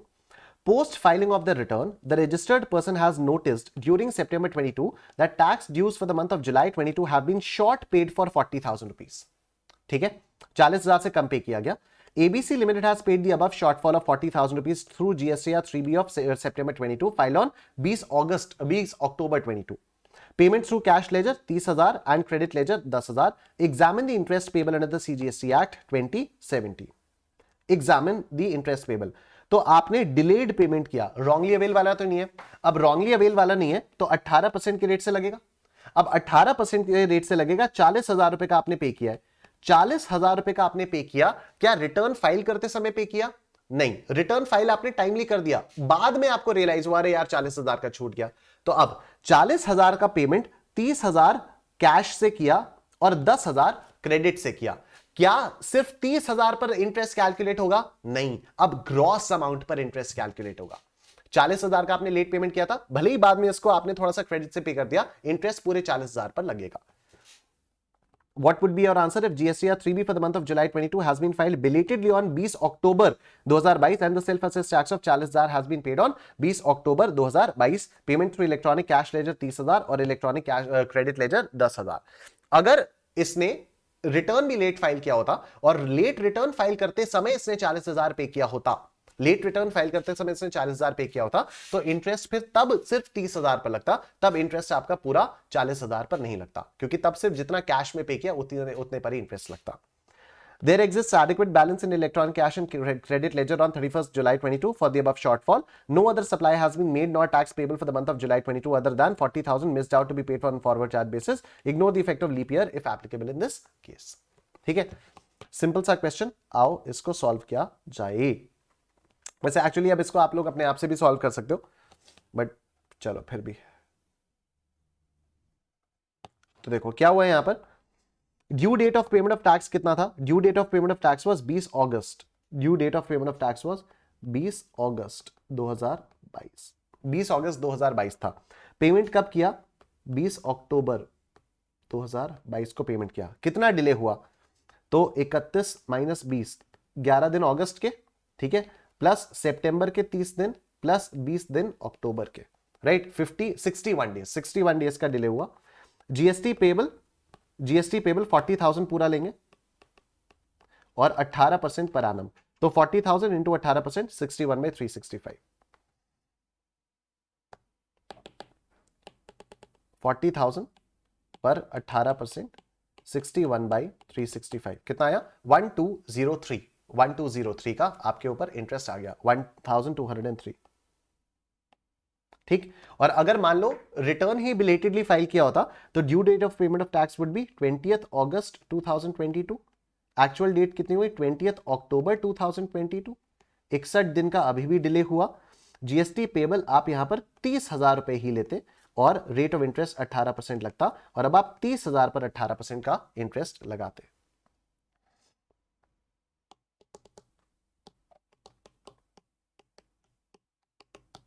कितना, 902, 902 रुपए, 902 रुपए। आइए सर नेक्स्ट क्वेश्चन देखा जाए। नेक्स्ट क्वेश्चन बड़ा सिंपल सा क्वेश्चन है। PQR limited have filed their GSTR 3B return for the month of August 22, December 21 का क्वेश्चन है, within the due date 20th September 22, it was noticed in October 22 that the tax dues for the month of August 22 have been short paid by 10,000. Shortfall of 10,000 was paid through cash ledger and credit ledger amounting to 7,500 and 2,500 respectively, while GSTR 3B of October 2022 was filed on 20 November 2022. Examine and compute the interest payable, if any, under CGST Act 2017. What would be your answer if GSTR 3B for the month of August 22 has been filed belatedly on 20 November 2022 as above? तो exactly same question हो गया, इसको आप लोग अपने आप से solve कर सकते हो, इसका सॉल्यूशन आप लोगों को मिल जाएगा। ठीक है, अपने नोट्स में देखना, तो इसका सॉल्यूशन आप लोगों को मिल जाएगा। ठीक है, आगे चलते हैं हम लोग अगले क्वेश्चन, अगले टॉपिक पर। देखो जी, transfer of input tax credit. On utilization of input tax credit availed under CGST Act for the payment of tax dues under the IGST Act in accordance with the provisions of Section 49(5) as reflected in a valid return furnished under Section 39(1), amount collected as central tax shall stand reduced by an amount equal to such credit so utilized, and the central government shall transfer an amount equal to the amount so reduced from the central account, the central tax account, to the integrated tax account in such manner and within such time as may be prescribed।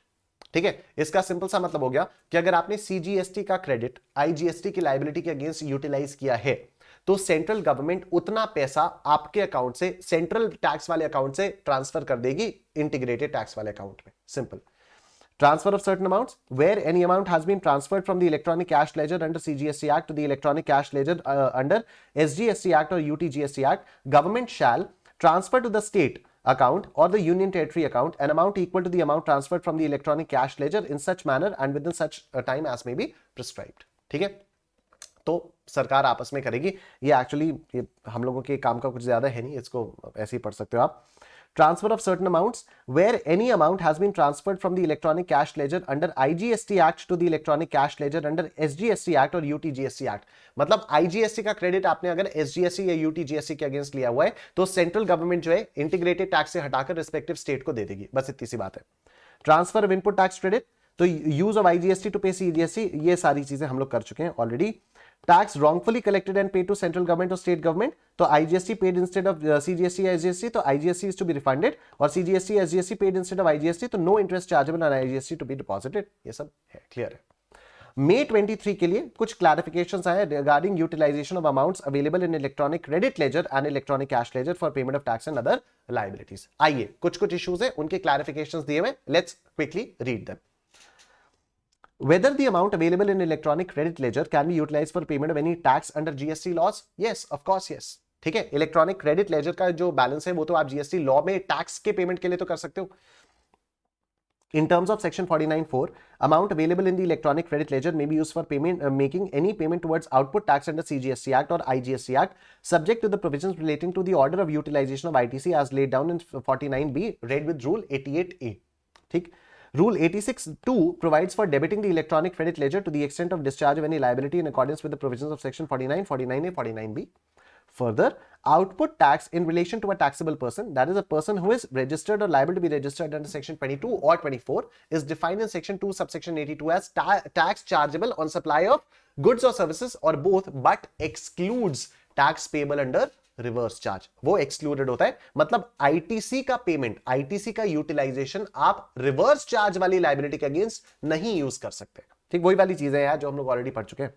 Accordingly, it is clarified that any payment towards output tax, whether self-assessed in the return or payable as a consequence of any proceeding instituted under GST provisions, can be made by utilization of the amount available in electronic credit ledger of a registered person. ठीक है?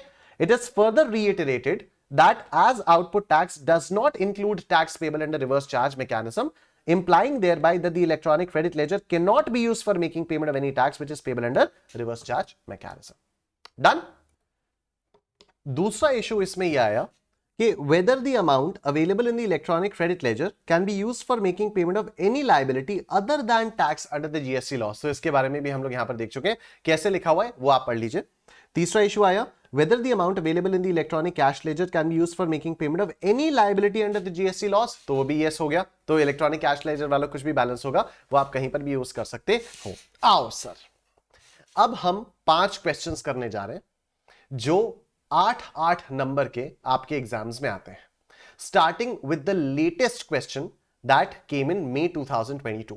ठीक है, तो अब आप देखो कि payment किस तरह से होता है और यहां पर आपको एक्चुअली समझ में आएगा कि यहां पर रिवर्स चार्ज भी आ जाएगा, यहां पर एग्जेम्पशंस भी आ जाएंगे, यहां आईटीसी वाला चैप्टर भी आ जाएगा, यहां पर आपका पेमेंट ऑफ टैक्स भी आ जाएगा, यहां पर सब कुछ आ जाएगा. ठीक है, let's see. Xeon Limited, a GST registered supplier located in Ranchi, Jharkhand, is engaged in the manufacturing of washing machines and mixer grinders. Washing machines और mixer grinders बना रही है ये company. It provides you the details of various activities undertaken during the month of September 2022 as follows. ठीक है, तो क्या क्या एक्टिविटीज हुई सुनते रहना बहुत ध्यान से. Outward supplies made during the month 29 lakh rupees. Outward supplies की within Jharkhand 24 lakhs, outside Jharkhand 5 lakh. मतलब 24 लाख पर CGST SGST लगेगा और 5 लाख पर IGST लगेगा. Purchase of raw materials from registered dealers within Jharkhand, which includes materials worth 2 lakh rupees purchased from Mr. Krishna, a registered person who is paying tax under composition scheme. अब सुनो मेरी बात, 7 लाख है, 7 लाख का सामान खरीदा. ठीक है, लेकिन 7 लाख में से 2 लाख का सामान कॉम्पोजिशन डीलर से खरीदा. ठीक है, अब 2 लाख का जो सामान कॉम्पोजिशन डीलर से खरीदा तो उस पे क्या आपने कुछ टैक्स पे किया? नहीं. तो आपका टैक्स कितने पर पे किया गया है? 5 लाख पर पे किया गया है. तो इनपुट टैक्स क्रेडिट किसका मिलेगा? सिर्फ 5 लाख पर जो भी आपने टैक्स पे किया है उतना आपको इनपुट टैक्स क्रेडिट मिलेगा. ठीक है, और ये विद इन झारखंड है, विद इन झारखंड है, तो फिर CGST SGST. Bus purchased from a registered dealer in Tata Nagar, Jharkhand. Bus used to ferry its 25 workers to and from factory. ठीक है, तो बस पर ITC मिलता है क्या? हाँ, बस पर ITC मिलता है. 12 लाख रुपए की बस खरीदी और ये कहां से खरीदी? टाटा नगर झारखंड से खरीदी. ठीक है, मतलब सेम स्टेट से खरीदी, तो इस पर भी CGST SGST लगेगा और इसका क्रेडिट आपको मिल जाएगा. ठीक है, तो आउटवर्ड सप्लाईज आपकी ये हुई. इनवर्ड सप्लाई एक तो ये 7 लाख की हुई जिसमें से 2 लाख की परचेज पर क्रेडिट नहीं मिलेगा और 12 लाख की ये जो इनवर्ड सप्लाई हुई इस पर भी क्रेडिट आपको मिल जाएगा GST का.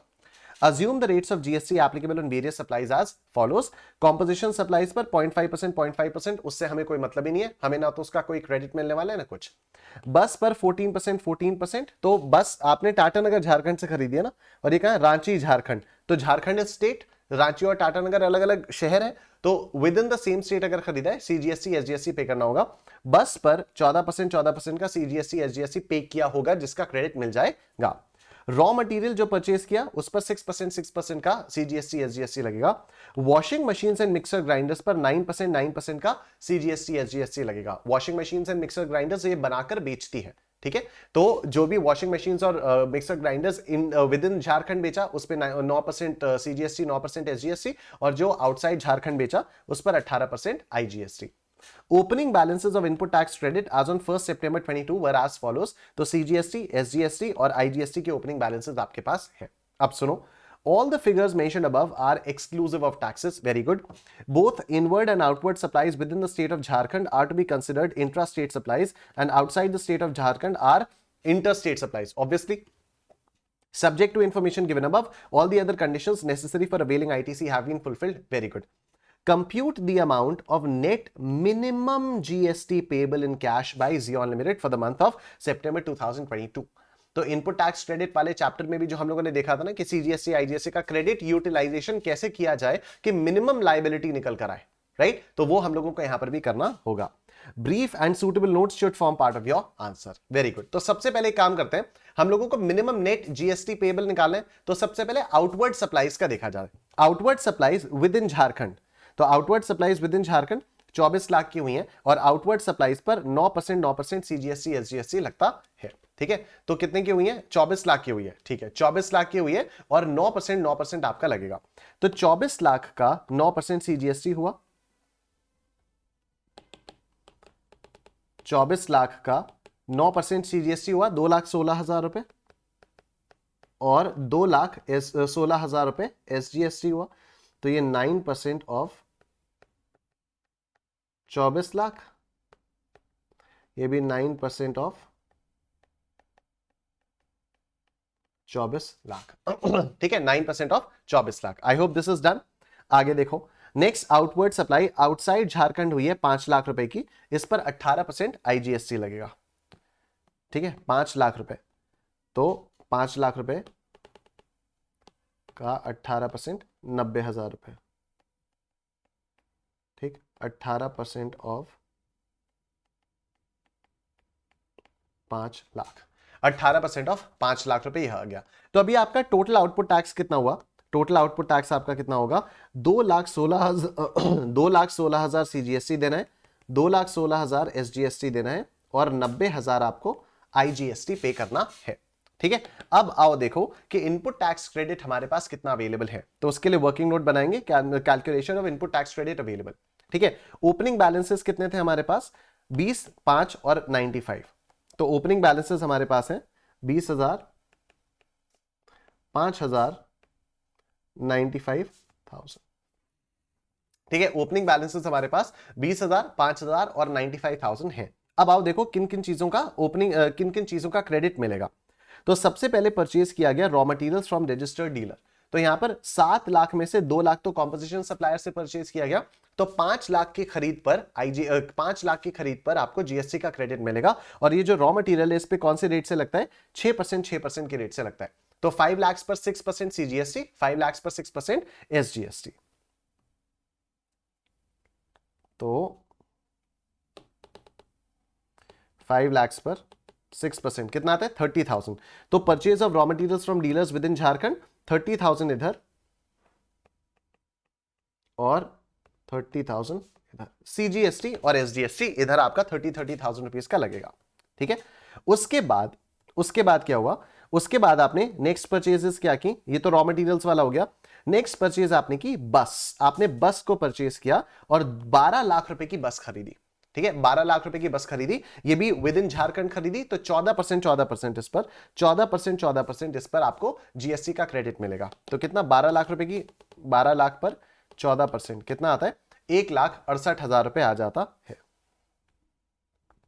तो इनपुट टैक्स क्रेडिट में अगर हम लोग इधर देखें, यहां पर मैं ऐसे लिख दूं क्या? 6% ऑफ 5 लाख रुपीज,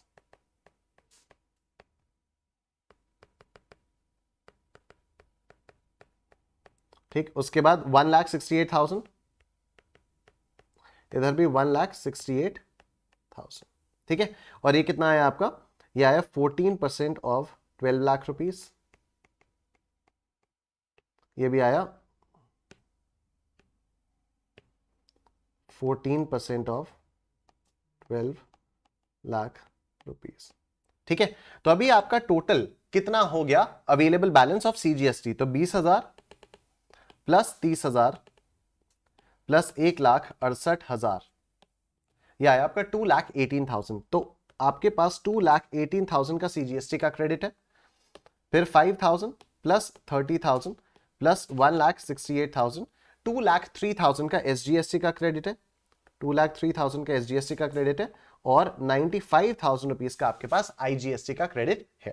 ठीक है, 95,000 रुपीज का आपके पास IGST का क्रेडिट है। अब आप इधर देखो, सबसे पहले IGST के क्रेडिट को यूटिलाइज किया जाएगा, तो हमारी आउटपुट लाइबिलिटी IGST की 90,000 की है। ठीक है, तो IGST का क्रेडिट 90,000 में यहां पर यूटिलाइज कर लूंगा, IGST का क्रेडिट में 90,000 यहां पर यूटिलाइज करूंगा।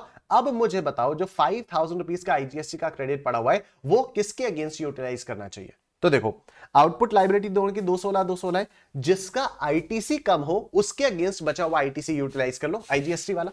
ठीक है, तो CGST का ITC कितना है? CGST का ITC है 2,18,000। SGST का ITC कितना है? SGST का ITC है 2,03,000। तो आप जो IGST का 5,000 रुपए का ITC बचा हुआ है उसको आप SGST की आउटपुट लाइबिलिटी के अगेंस्ट यूटिलाइज कर लो। ठीक है, तो 5,000 रुपए आपने यहां पर यूटिलाइज कर लिया। ठीक, तो क्या हो गया टोटल? अभी कितना बचा है? अभी बचा है 2,16,000 CGST। ये कितना बचा है? 216 माइनस 5,000, ये हुआ 2,11,000, 2,11,000, और ये आ गया आपका नील। ठीक है, 2,11,000, ये आ गया आपका नील। अब आप SGST का क्रेडिट यूटिलाइज कर लो। SGST का क्रेडिट इज 2,03,000, SGST का क्रेडिट इज 2,03,000। तो यहां तो कुछ नहीं, यहां पर भी कुछ नहीं, तो ये 2,16,000 आपका CGST की लाइबिलिटी है। SGST में 2,11,000 माइनस 2,03,000 कितना आया? 8,000 रुपीज अब आपको पे करना पड़ेगा। IGST आपको कुछ नहीं पे करना पड़ा। ठीक, CGST का 2,18,000 रुपीज का क्रेडिट था, तो आपने 2,16,000 यहां पर इशू कर दिया, तो अभी यहां पर कुछ भी आपको पे नहीं करना। SGST आपको 8,000 पे करना है, लेकिन CGST 2,000 का जो क्रेडिट है वो आप कैरी फॉरवर्ड कर लोगे। CGST का जो ITC 2,00,000 रुपए का है उसको आपको कैरी फॉरवर्ड करना हो जाएगा। ठीक है, and this completes your question. तो इस टाइप का क्वेश्चन आता है आपका 8 नंबर का, वेरी सिंपल क्वेश्चन। करना कुछ नहीं होता है, आपको आउटपुट लाइबिलिटी निकालनी है। हमने कल इनपुट टैक्स क्रेडिट वाला जब चैप्टर किया था तब भी इस टाइप के इसी टाइप कल तो नहीं किया था, परसों जब हम लोगों ने इनपुट टैक्स क्रेडिट वाला चैप्टर किया था तब भी हमने ऐसे ही कुछ ना कुछ किया था। ठीक है, आउटपुट हम निकालते थे, इनपुट हम निकालते थे, उन दोनों को सेट ऑफ कर देते थे, यही करते थे हम लोग। ठीक है, लेकिन अगर डायरेक्टली ये आ गया आपके पास आउटपुट इनपुट दिया हुआ है क्वेश्चन में और बता दिया कि भैया ऐसे कर दो, तो वो इनपुट टैक्स क्रेडिट वाले चैप्टर में हो गया, क्योंकि सिर्फ ITC यूटिलाइजेशन वाली बात हो गई। यहां पर सब कुछ कॉम्प्रिहेंसिवली आ रहा है, पेमेंट ऑफ टैक्स वाले चैप्टर में सब कुछ कॉम्प्रिहेंसिवली आ रहा है। ठीक है, चलो एक क्वेश्चन May 22 का हो गया, 8 नंबर का, वेरी सिंपल सा क्वेश्चन। ठीक है, now let's look at another question. ये रहा आपके पास दिसंबर 2021 का 8 मार्क्स का question. Let's look at this now. ठीक है, मैं पानी पी लेता हूं, आप लोग वीडियो को लाइक कर दो और उसके बाद हम लोग ये वाला क्वेश्चन सॉल्व करते हैं।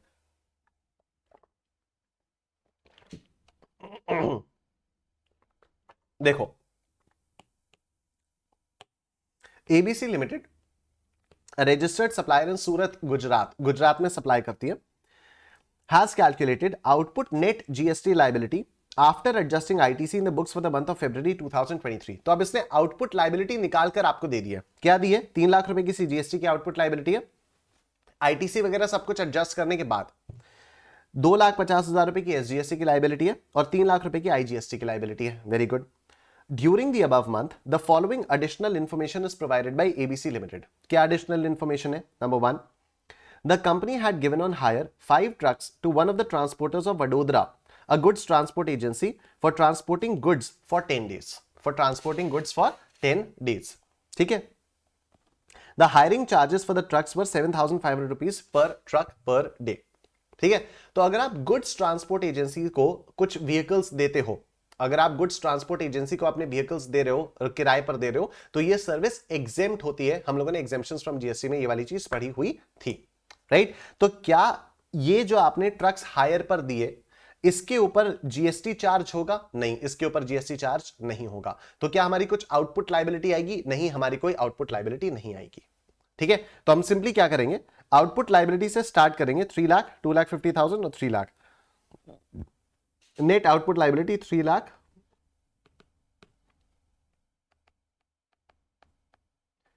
2,50,000 और 3 लाख। ठीक, ट्रक्स जो आपने हायर पर दिए वो 3,75,000 के थे,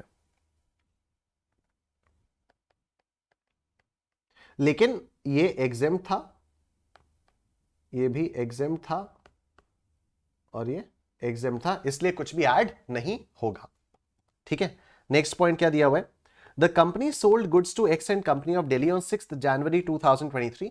कंपनी ने गुड्स बेचे with a condition that interest at the rate of 2% per month will be charged on invoice value if X and company failed to make the payment within 30 days of delivery of goods। ठीक है, अगर 30 दिन के अंदर delivery के 30 दिन के अंदर अगर आपने पैसा नहीं दिया तो हम इंटरेस्ट चार्ज करेंगे eight the rate of 2% per month. Goods were delivered and also invoice was issued on 6 January 2023। तो 30 दिन कब पूरे होंगे? 31 माइनस 6, 31 माइनस 6 कितने दिन हुए? 31 माइनस 6, 25 दिन तो इसके हो गए जनवरी के, और 5 फरवरी। ठीक है, 25 दिन जनवरी के और 5 दिन फरवरी के। 5 फरवरी ये डेट है जब 30 दिन कंप्लीट हो गए, तो इंटरेस्ट कब से लगना शुरू होगा? इंटरेस्ट 6 फरवरी से लगना शुरू हो जाएगा। X and company paid the consideration for goods on 20th February along with applicable interest। तो कितने दिन का इंटरेस्ट लगेगा? 5 फरवरी के अगले दिन से 6 फरवरी से लगना शुरू हो जाएगा, 20 फरवरी तक लगता रहेगा। 20 माइनस 5, 15 दिन का इंटरेस्ट आपका लग जाएगा। ठीक है सर, 15 दिन का इंटरेस्ट आपका लग जाएगा, और 2% पर मंथ है तो 2% इंटू 15/30। अब सुनो मेरी बात, ये आपने 5 लाख रुपए के गुड्स बेचे थे, ये आपने 5 लाख रुपए के गुड्स बेचे थे। अब सुनो, जो भी अमाउंट है ये एक्सक्लूडिंग जीएसटी होता है, अमाउंट जो है वो एक्सक्लूडिंग जीएसटी होता है। लेकिन इनवॉइस वैल्यू जो होती है, सुनना मेरी बात ध्यान से, जो इनवॉइस वैल्यू होती है ना, interest eight 2% per month will be charge on invoice value. Invoice पर कौन सी वैल्यू आएगी? टोटल वैल्यू इनवॉइस की क्या होती है? इनवॉइस वैल्यू तो हमेशा ही इंक्लूसिव ऑफ जीएसटी होती है ना। अगर आप किसी को बिल दोगे तो आप टोटल पैसा पे करते हो ना। अगर आप किसी से भी बिल लोगे, अगर आपने किसी को भी सामान, अगर आपने कहीं से भी सामान खरीदा तो उसने आपको बिल दिया, तो बिल पे आप ये थोड़ी करते हो हाँ भाई ये ले तेरा वैल्यू और ये ले तेरा जीएसटी। आप तो टोटल वैल्यू देखते हो ना। इनवॉइस वाली वैल्यू क्या है? सप्लाई की वैल्यू अलग होती है, इनवॉइस की वैल्यू अलग होती है। तो इनवॉइस वाली वैल्यू कौन सी होती है? इनवॉइस वाली वैल्यू हमेशा इंक्लूसिव ऑफ जीएसटी होती है। ठीक है, इनवॉइस वाली वैल्यू हमेशा इंक्लूसिव ऑफ जीएसटी होती है। तो यहां पर जीएसटी का रेट कितना लगता है? यहां पर जीएसटी का रेट यहां पर दिया हुआ है, the rate of GST is 9%, 9% और 18%। ठीक है, तो 5 लाख रुपए पर 18% का जीएसटी लगाओ, 5 लाख रुपए पर 18% का जीएसटी लगाओ तो 1.18 कर दो, 5,90,000 आपकी इनवॉइस वैल्यू आई। इस पर 2% का इंटरेस्ट 0.02 फॉर 15 डेज, यानी इंटू 15/30, इंटू 15/30। इतना इंटरेस्ट लगा आपका, पर इतना इंटरेस्ट आपका इंक्लूसिव ऑफ जीएसटी है, क्योंकि आपने इंक्लूसिव वैल्यू पर किया ना। आपने 5,90,000 रुपए के ऊपर इंटरेस्ट कैलकुलेट किया, तो जो भी इंटरेस्ट आएगा वो भी इंक्लूसिव ऑफ जीएसटी आया, वो भी इंक्लूसिव ऑफ जीएसटी आया। इस जीएसटी पर जो आपका इंक्लूसिव ऑफ जीएसटी है, ये भी तो आपकी आउटपुट लायबिलिटी हो जाएगी ना। आपने इंटरेस्ट पे किया, अब इंटरेस्ट पे जीएसटी भी तो आप पे कर रहे हो। ठीक है, सॉरी, आपने गुड्स बेचे, अब आपने जब गुड्स बेचे तो आपने सामने वाले से इंटरेस्ट कलेक्ट किया। अब जब आपने सामने वाले से इंटरेस्ट कलेक्ट किया, उस इंटरेस्ट पर आपने जीएसटी लिया, उस जीएसटी को आपको सरकार को पे करना पड़ेगा, वो जीएसटी आपको सरकार को पे करना पड़ेगा। तो जो इंटरेस्ट अमाउंट चार्ज किया, क्या वो इंक्लूसिव ऑफ जीएसटी है? Yes, 5,900 is inclusive of GST. तो इसमें अगर जीएसटी वाला पोर्शन निकाला है तो कैसे करोगे? इंटू 18/118, जीएसटी वाला पोर्शन आ गया 9,000। तो 5,000 रुपए का इंटरेस्ट था, और वही आपका आ जाता। 5 लाख पर अगर आप निकालते तब भी वही आता, बात वही आती, बात एग्जैक्टली वही आती। अगर आप 5 लाख के ऊपर भी निकालते 2% का इंटरेस्ट फॉर 15 डेज, तो वही आता आपका, 5,000 रुपए आता। ठीक है, तो आपके जैसे मर्जी आप चाहो उसको समझ सकते हो। आई एम जस्ट सेइंग कि इंटरेस्ट यूजुअली जो होते हैं वो इंक्लूसिव ऑफ जीएसटी माने जाते हैं, क्योंकि वो अल्टीमेटली इनवॉइस वैल्यू पर ही निकलते हैं। ठीक है, प्रैक्टिकली भी। तो 5,000 का आपका इंटरेस्ट की वैल्यू आई, और उस पर 18% जीएसटी, उस पर 18% जीएसटी, और ये 900 रुपए का जीएसटी आ जाएगा। ये भी आपकी आउटपुट लायबिलिटी हो जाएगी, क्योंकि आपने सामान बेचा था, आपने उससे पैसा लिया, जो भी आपने पैसा लिया वो तो आएगा ही आएगा, लेकिन ये इंटरेस्ट जो लिया वो भी आपका आएगा। इस इंटरेस्ट में जो भी जीएसटी का कॉम्पोनेंट है वो भी आपको सरकार को पे करना पड़ेगा। तो this is also your output liability. ठीक, तो देखो अब इसमें क्या लगेगा, ये company goods sold to X and company of Delhi, और ये कंपनी कहां की है, ये गुजरात की कंपनी है, तो आईजीएसटी हो जाएगा, ठीक है, इंटरस्टेट सप्लाई है, तो 900 रुपए सीधा आईजीएसटी। तो 5 लाख बस ये 5,000 रुपए की वैल्यू है, 5,000 रुपए की वैल्यू है, और 900 रुपए का आपका आईजीएसटी का इंटरेस्ट है, जो आईजीएसटी है, इंटरेस्ट के ऊपर आईजीएसटी है जो आपको पे करना होगा। This is also your output liability. ठीक है, आगे देखो point number 3, company sought legal consultancy services for its business from A and Advocates, a partnership firm of advocates situated at Bhuj, Gujarat. तो कंपनी ने लीगल सर्विसेज ली, registered business entity ने legal services ली, lawyers से services ली। तो इस 1.5 लाख रुपए के ऊपर जो भी जीएसटी लगेगा, क्या वो लॉयर्स पे करेंगे? नहीं, वो यही कंपनी पे करेगी अंडर रिवर्स चार्ज, वो यही कंपनी पे करेगी अंडर रिवर्स चार्ज। क्या इस रिवर्स चार्ज के में पे किए हुए जीएसटी का आईटीसी मिलेगा क्या? हां मिलेगा। ठीक है, आईटीसी क्या होता है? आईटीसी बेसिकली जब भी आप कुछ खरीदते हो, उसको आपने जीएसटी दिया, वो उसने आपके बिहाफ पर जीएसटी पे कर दिया, उसी का तो आईटीसी मिलता है। ठीक है, वही तो आपका इनपुट टैक्स क्रेडिट होता है। अब यहां पर क्या हो रहा है, आप लीगल कंसल्टेंसी सर्विसेज ले रहे हो, कायदे से तो जीएसटी उन लॉयर्स को पे करना चाहिए था ना। इट्स जस्ट जीएसटी आप पे कर रहे हो। क्यों आप पे कर रहे हो? क्योंकि रिवर्स चार्ज में पे करना है। ठीक है, बट जिस्ट तो वही रहेगी ना कि आपने लॉयर्स को दे दिया, आपने लॉयर्स से सर्विसेज ली, जो सर्विसेज ली उन पर जो भी जीएसटी लगा उसका आईटीसी आपको मिलेगा।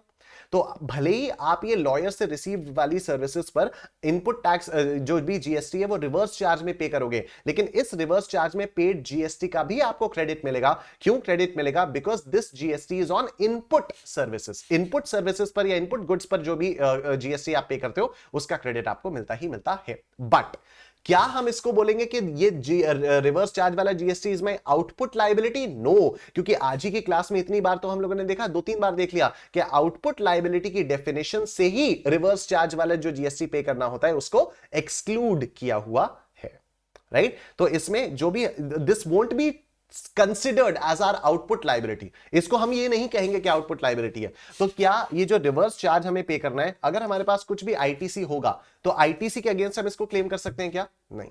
ठीक, चलो 1,50,000 रुपए, क्या मैं इसको अपनी आउटपुट लायबिलिटी में जोड़ दूं? नहीं, नेट आउटपुट लायबिलिटी में मैं ऐड कर रहा हूं आउटपुट लायबिलिटी। रिवर्स चार्ज में भले ही मुझे ही पे करना है, but this won't be qualified, this won't be called as output liability. भले ही आपको फील में आ रहा होगा सर जा तो रही है ना, हां, पर लॉ ने इसका नाम आउटपुट लायबिलिटी नहीं दिया है, तो हम इसका नाम आउटपुट लायबिलिटी नहीं रखेंगे, right?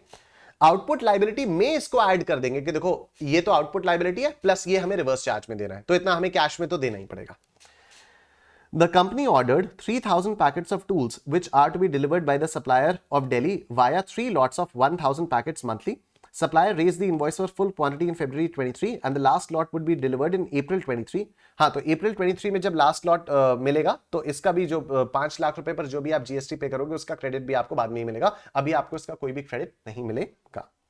The company supplied 10,000 packets of tools to one of its customers at 10 rupees per packet in Gujarat in January 23. Afterwards, the company revalues it at 9 rupees per packet in February 23 and the company issued credit note to the customer for 1 rupee per packet. तो basically ये discount हो गया, ठीक है? और क्या हुआ? 10 रुपए पर पैकेट पर दे दिया, बेच दिया था। आफ्टर दैट टाइम, थोड़े से समय के बाद इसको रीवैल्यू किया तो 1 रुपए का डिस्काउंट दिया।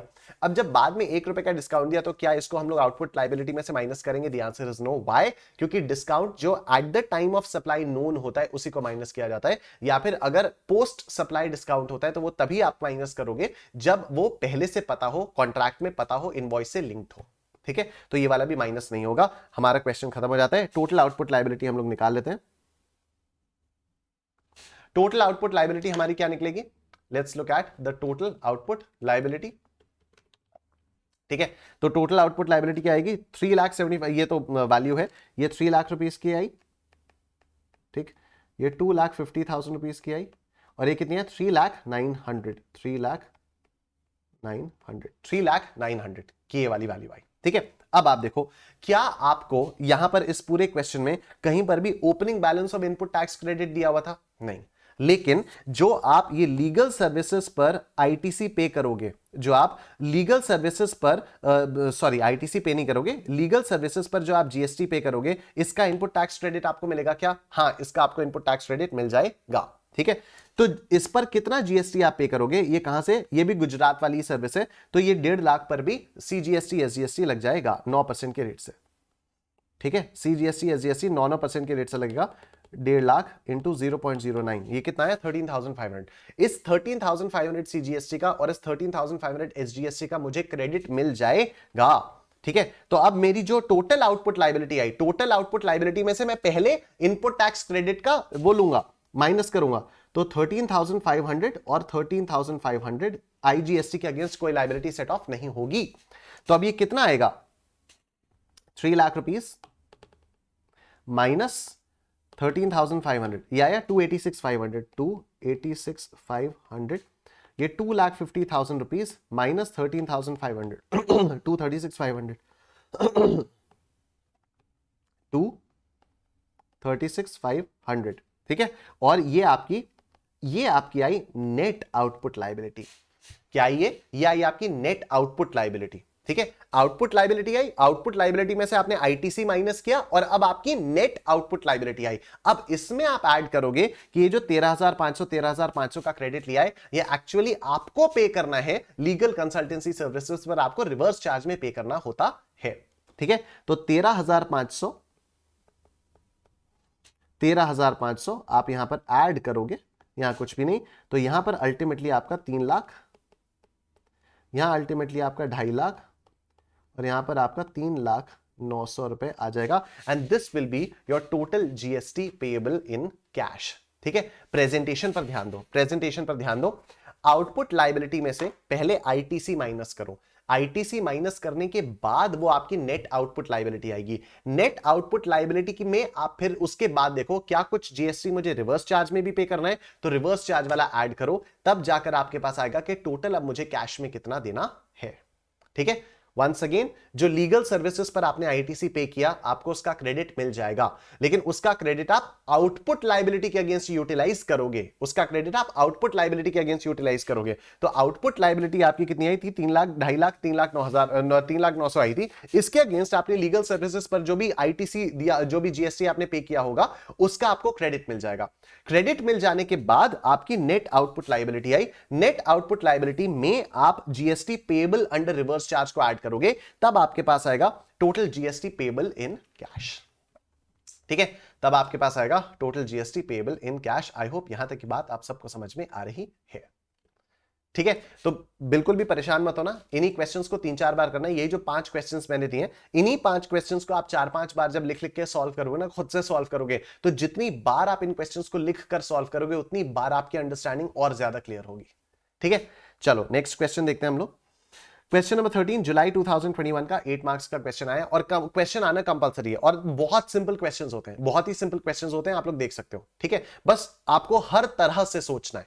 और जो अभी तक हम लोग समझते हुए भी आ रहे थे कि रिवर्स चार्ज में लगेगा तो कैसे पेमेंट होगा, तो क्या होगा, अब आपको सब कुछ दिखाई दे रहा है, यहां पर सारी चीजें कनेक्ट होकर आ जा रही होंगी आपके पास। ठीक है, कि रिवर्स चार्ज में पेमेंट देना है तो कैसे होगा, उसका आईटीसी नहीं ले सकते, तो जो भी हम लोगों ने आज वाली क्लास में भी पढ़ी और जो हम लोग पिछली इतनी सारी क्लासेस में पढ़ते हुए आ रहे हैं, उस सब की प्रैक्टिकल एप्लीकेशन आप लोगों को यहां पर दिखाई दे रही होगी। ठीक है, question number 13, let's see. X Electronics is a registered manufacturer of electrical appliances. It made contract with dealers that purchase of air conditioners of capacity 1.5 ton in the month of October 22 of quantity of more than 50 units will entitle them for 10% discount. वाह, ये बहुत बढ़िया हुआ। इसने पहले ही से ही deal अपने dealers के साथ डील कर ली। क्या कहा कि अगर 1.5 टन की कैपेसिटी से ज्यादा का एसी आप खरीदते हो, अगर 1.5 टन से ज्यादा की कैपेसिटी के एसी आप खरीदते हो, कितने, 50 यूनिट से ज्यादा खरीदते हो, तो हम आपको 10% का डिस्काउंट दे देंगे। अब अगर मान लो 50 यूनिट से ज्यादा बिकती हैं, तो ये 10% का डिस्काउंट क्या वैल्यू से माइनस होगा? द आंसर इज यस, ये वैल्यू से माइनस होगा। क्यों? Because even though this is a post supply discount, लेकिन फिर भी ये eight the time of making supply पता था और कॉन्ट्रैक्ट में मेंशन था, इनवॉइसेस से लिंक्ड था। ठीक है,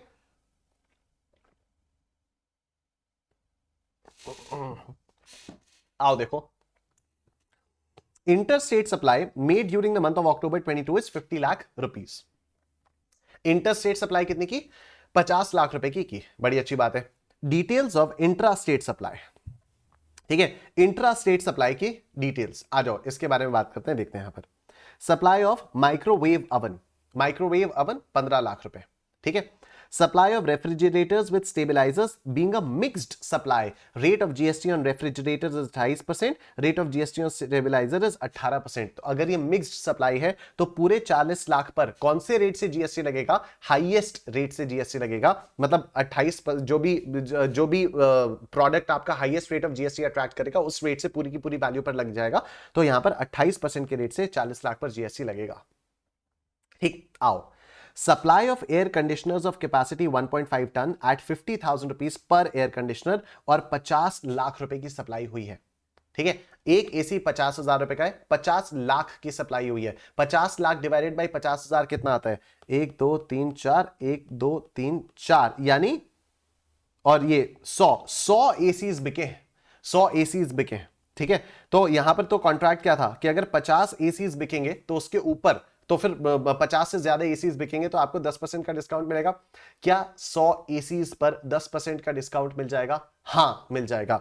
तो ये जो 50 लाख रुपए की सेल हुई है, इसको क्या आप पूरा 50 लाख लोगे वैल्यू में? नहीं, ये आपकी वैल्यू 90% ऑफ 50 लाख रुपीस हो जाएगी, यानी ओनली 45 लाख रुपीस की सप्लाई हुई है। और इस 45 लाख रुपीस पर सीजीएसटी एसजीएसटी लग जाएगा क्योंकि ये इंट्रा स्टेट सप्लाई है।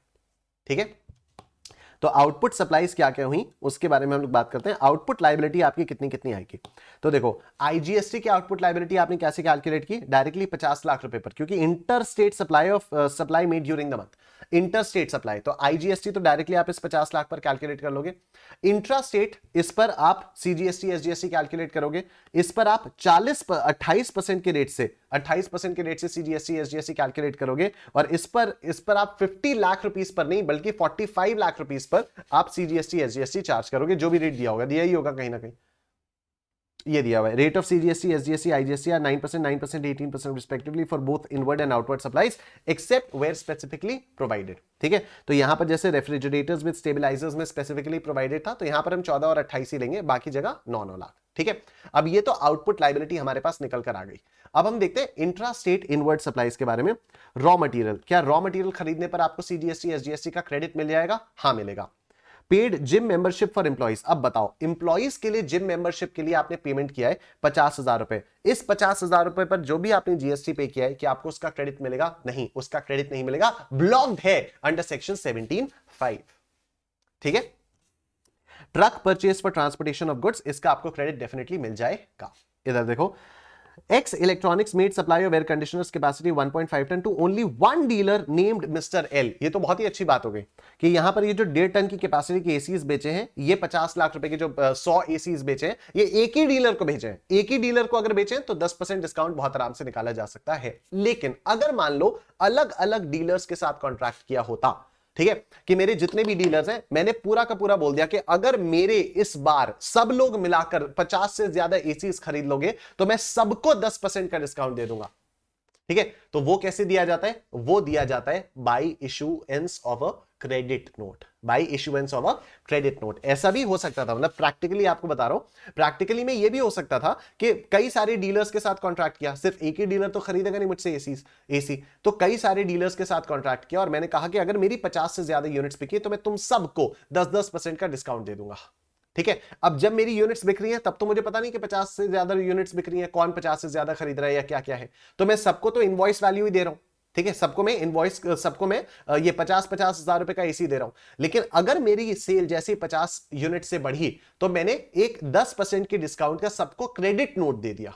ठीक है, सबको मैंने क्रेडिट कर दिया। उतने से पहले तो मैंने 50,000 से डेबिट किया हुआ था, अब उनको डिस्काउंट दे रहा हूं तो क्रेडिट करूंगा, तो मैंने सबको बाय क्रेडिट नोट मैंने सबको 10% का डिस्काउंट दे दिया। तब भी इसको वैल्यू में से माइनस करेंगे और इनपुट टैक्स और जो भी जीएसटी होगा वो कम वैल्यू पर मेरे को पे करना होगा। ठीक है, लेकिन यहां पर तो बड़ा सिंपल सा हो गया कि एक ही डीलर को दिया, एल को दिया, बहुत अच्छी बात है। Gym membership for employees is not obligatory for electronics under any law. चलो बहुत ही अच्छी बात है, यहां पर भी मेंशन कर दिया, स्टैट्यूटरी ऑब्लिगेशन भी नहीं है। Opening balance of ITCs and under 58, 70 और 10 लाख रुपीज। नोट, ये हम लोग नोट देख चुके हैं। उसके बाद both inward and outward supplies are exclusive of taxes, all the conditions for availing the ITC have been fulfilled, compute net GST payable in cash by x electronics for the month of October 2022। ठीक है, बहुत बढ़िया। Net GST payable जितना भी cash में वो हमें निकालना होगा, तो we will start with the output liability. ठीक है, we will start with the output liability. Intra state supplies के बारे में हम लोग बात करते हैं। इंट्रा स्टेट सप्लाईज में सबसे पहले आती है आपकी supply of microwave oven. Microwave ovens कितने के किए थे? 15 लाख रुपए के किए थे, तो 15 लाख रुपए हमने यहां पर कर दिया। ठीक, 15 लाख रुपए आ गया। अब इस पर 9% सीजीएसटी, 9% एसजीएसटी। 1,35,000, 1,35,000। ठीक है, 1,35,000, 1,35,000 सीजीएसटी एसजीएसटी आ गया। नेक्स्ट, उसके बाद सप्लाई ऑफ रेफ्रिजरेटर्स। ठीक है, supply of refrigerators. Refrigerators 40 lakh रुपए के बिके और इस पे कौन से रेट से जीएसटी लगेगा? इस पर 28% के रेट से जीएसटी लग जाएगा। 14 सीजीएसटी, 14 एसजीएसटी, तो 40 लाख, वैल्यूज 40 लाख।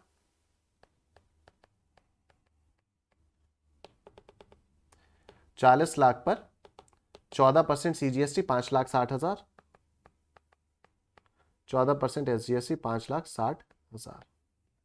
ठीक है, 5,60,000, 5,60,000 ये आपके रेफ्रिजरेटर्स विद स्टेबलाइजर्स हो गए।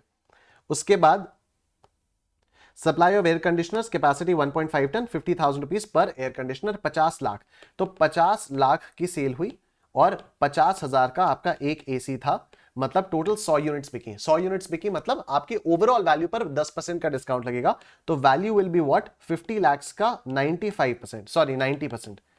50 लाख का 90%, 10% तो डिस्काउंट मिल गया होगा, तो 50 लाख का 90% आपको ये मिला 45 लाख रुपीस का की वैल्यू।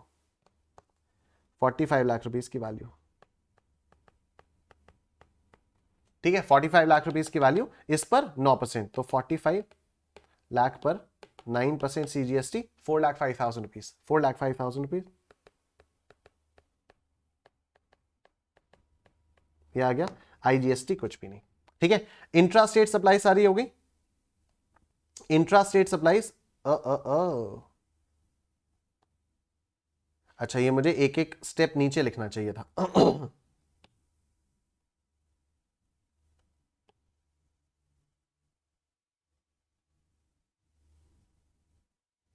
अभी ठीक हो गया। ठीक, सप्लाई ऑफ एयर कंडीशनर्स भी हो गया। ये supply of air conditioners scroll कर दिया नीचे, ये भी हो गया। ठीक है, अब हमें इंटर स्टेट सप्लाईज देखनी है। इंटर स्टेट सप्लाईज कितने की हुई थी? इंटर स्टेट सप्लाईज हमारी हुई थी 50 लाख रुपए की। ठीक है, तो 50 लाख रुपए पर इंटर स्टेट सप्लाई 18%, 9 लाख रुपए की आपकी आईजीएसटी की लायबिलिटी आएगी। इंटर स्टेट 50 लाख रुपए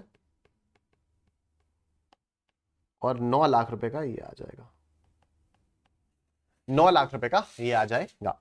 टोटल आउटवर्ड लायबिलिटी आपकी कितनी हुई?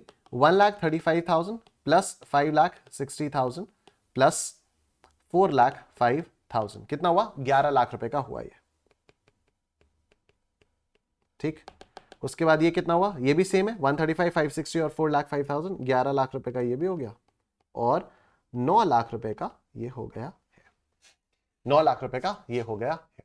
ठीक है, अब हम लोगों को खरीदा भी अलग अलग चीजें थी ना, या एक ही चीज खरीदी थी? हाँ, अलग अलग चीजें खरीदी थी। रॉ मटेरियल का इनपुट मिलेगा, एक तो ओपनिंग बैलेंसेस भी थे सीजीएसटी, एसजीएसटी, आईजीएसटी के, और ये इनपुट खरीदे भी थे, तो इसका भी क्रेडिट मिलेगा, इसका नहीं मिलेगा, इसका ट्रक का क्रेडिट आपको मिल जाएगा।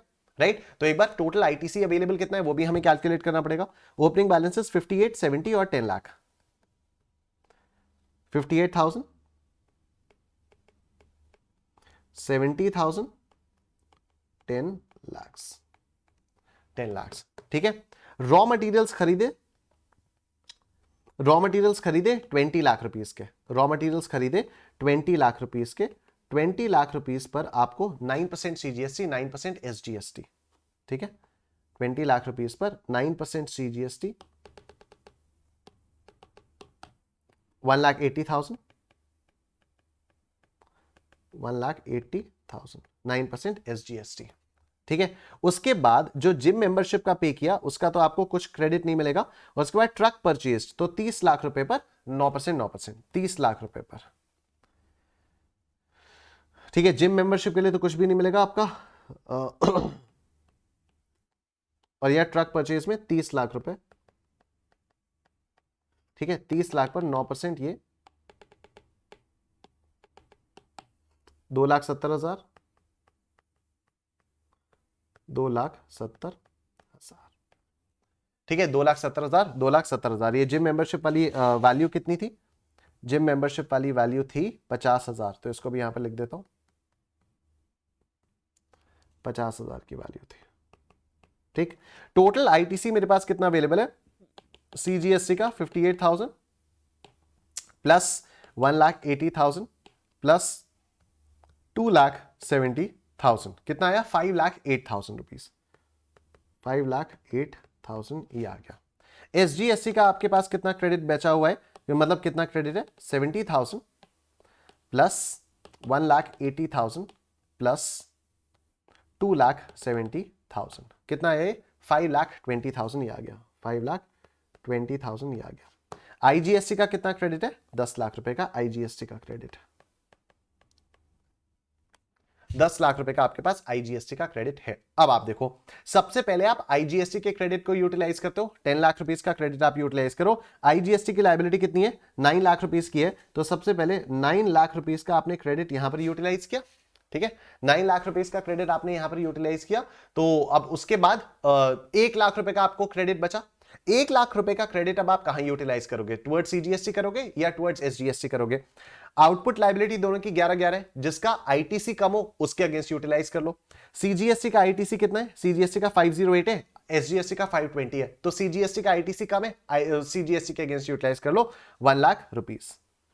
सीजीएसटी के अगेंस्ट यूटिलाइज कर लो 1 लाख रुपीस। कितना बचा?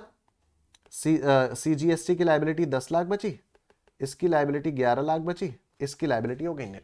ठीक है, अब आप सीजीएसटी का क्रेडिट यूटिलाइज कर लो। सीजीएसटी का क्रेडिट कितना है? 5,08,000 का क्रेडिट है, तो आप सीजीएसटी का क्रेडिट यूटिलाइज कर लो 5,08,000, तो ये कितना बचेगा? 10 लाख माइनस 5,08,000, 4,92,000 बचना चाहिए। 10 लाख माइनस 5,08,000, 492। ठीक है, 4,92,000। उसके बाद ये कितना हुआ? 11 लाख रुपए का ये हुआ। 11 लाख में से कुछ भी ये नहीं हुआ, तो ये तो 11 लाख ही रहेगा, और आईजीएसटी तो कुछ भी नहीं है। अब एसजीएसटी का क्रेडिट कितना है? 5,20,000 का है, तो 5,20,000 का ये आप कर लो। ठीक, तो ये 4,92,000, ये 11 लाख में से माइनस 5,20,000, तो 11 लाख में से माइनस 5,20,000 कितना आता है? ये 5,80,000 आता है, 5,80,000। ठीक है, ये हो गया राइट। 4,92,000 में से 4,92,000 आपकी नेट जीएसटी लायबिलिटी है सीजीएसटी की, और 5,80,000 आपकी एसजीएसटी की लायबिलिटी आ गई है। आई होप ये वाली बात आप सबको समझ में आ रही है। ठीक है, अब ये क्वेश्चन नंबर 14 और क्वेश्चन नंबर 15 जो है ये आप लोग अपने आप से कर सकते हो। क्वेश्चन नंबर 14 और 15 ये दो क्वेश्चंस आप लोग अपने आप से कर लीजिएगा, इसके सॉल्यूशंस आप लोगों को मिल जाएंगे। ठीक है, इसी के साथ हमारा इनपुट टैक्स क्रेडिट वाला चैप्टर भी खत्म हो जाता है, and we are just left with 2 more chapters. One is tax invoice, debit credit note and e way bill, और दूसरा हमारे पास आ जाता है रिटर्न्स, और उसके बाद 2 सेशंस के अंदर अंदर हमारा जीएसटी खत्म हो जाएगा। ठीक है, तो जीएसटी का पूरा डीटी आईडीटी सब खत्म हो जाएगा। मैं आपको फटाफट से बता देता हूं आपको अनअकैडमी प्लस का सब्सक्रिप्शन कैसे लेना होगा। तो आप अनअकैडमी की वेबसाइट पर आएंगे, अनअकैडमी की वेबसाइट पर आने के बाद आप सबसे पहले बिस्किट खा लेंगे, उसके बाद आप स्टार्ट लर्निंग पर क्लिक करेंगे। स्टार्ट लर्निंग पर क्लिक करने के बाद आपके सामने ये वाला पेज खुलेगा, आप सीए पर क्लिक करेंगे। सीए पर क्लिक करने के बाद आप सीए इंटरमीडिएट पर क्लिक करेंगे। इंटरमीडिएट पर क्लिक करने के बाद आपके सामने ये वाला पेज खुल जाएगा। इस पेज पर जब आप जाएंगे तो आप सब्सक्रिप्शन प्लान पर क्लिक करेंगे। सब्सक्रिप्शन प्लान पर क्लिक करने के बाद आपके सामने ये वाला पेज खुलेगा। यहां पर आप गेट प्लस पर क्लिक करेंगे। गेट प्लस पर क्लिक करने के बाद आपके सामने ये पेज खुलेगा। यहां पर आप निश10 कोड अप्लाई करेंगे। अप्लाई करते ही आपको मैक्सिमम पॉसिबल डिस्काउंट मिल जाएगा। Thank you so much everyone. Please video को लाइक कर देना, कमेंट सेक्शन में कमेंट करके बताना आपको सेशन कैसा लगा। आई होप ये वाली सीरीज आपके लिए यूजफुल हो रही है, सेशंस आपके लिए यूजफुल है, and I will see you guys tomorrow. Take care, अपना ध्यान रखिए, बाय बाय।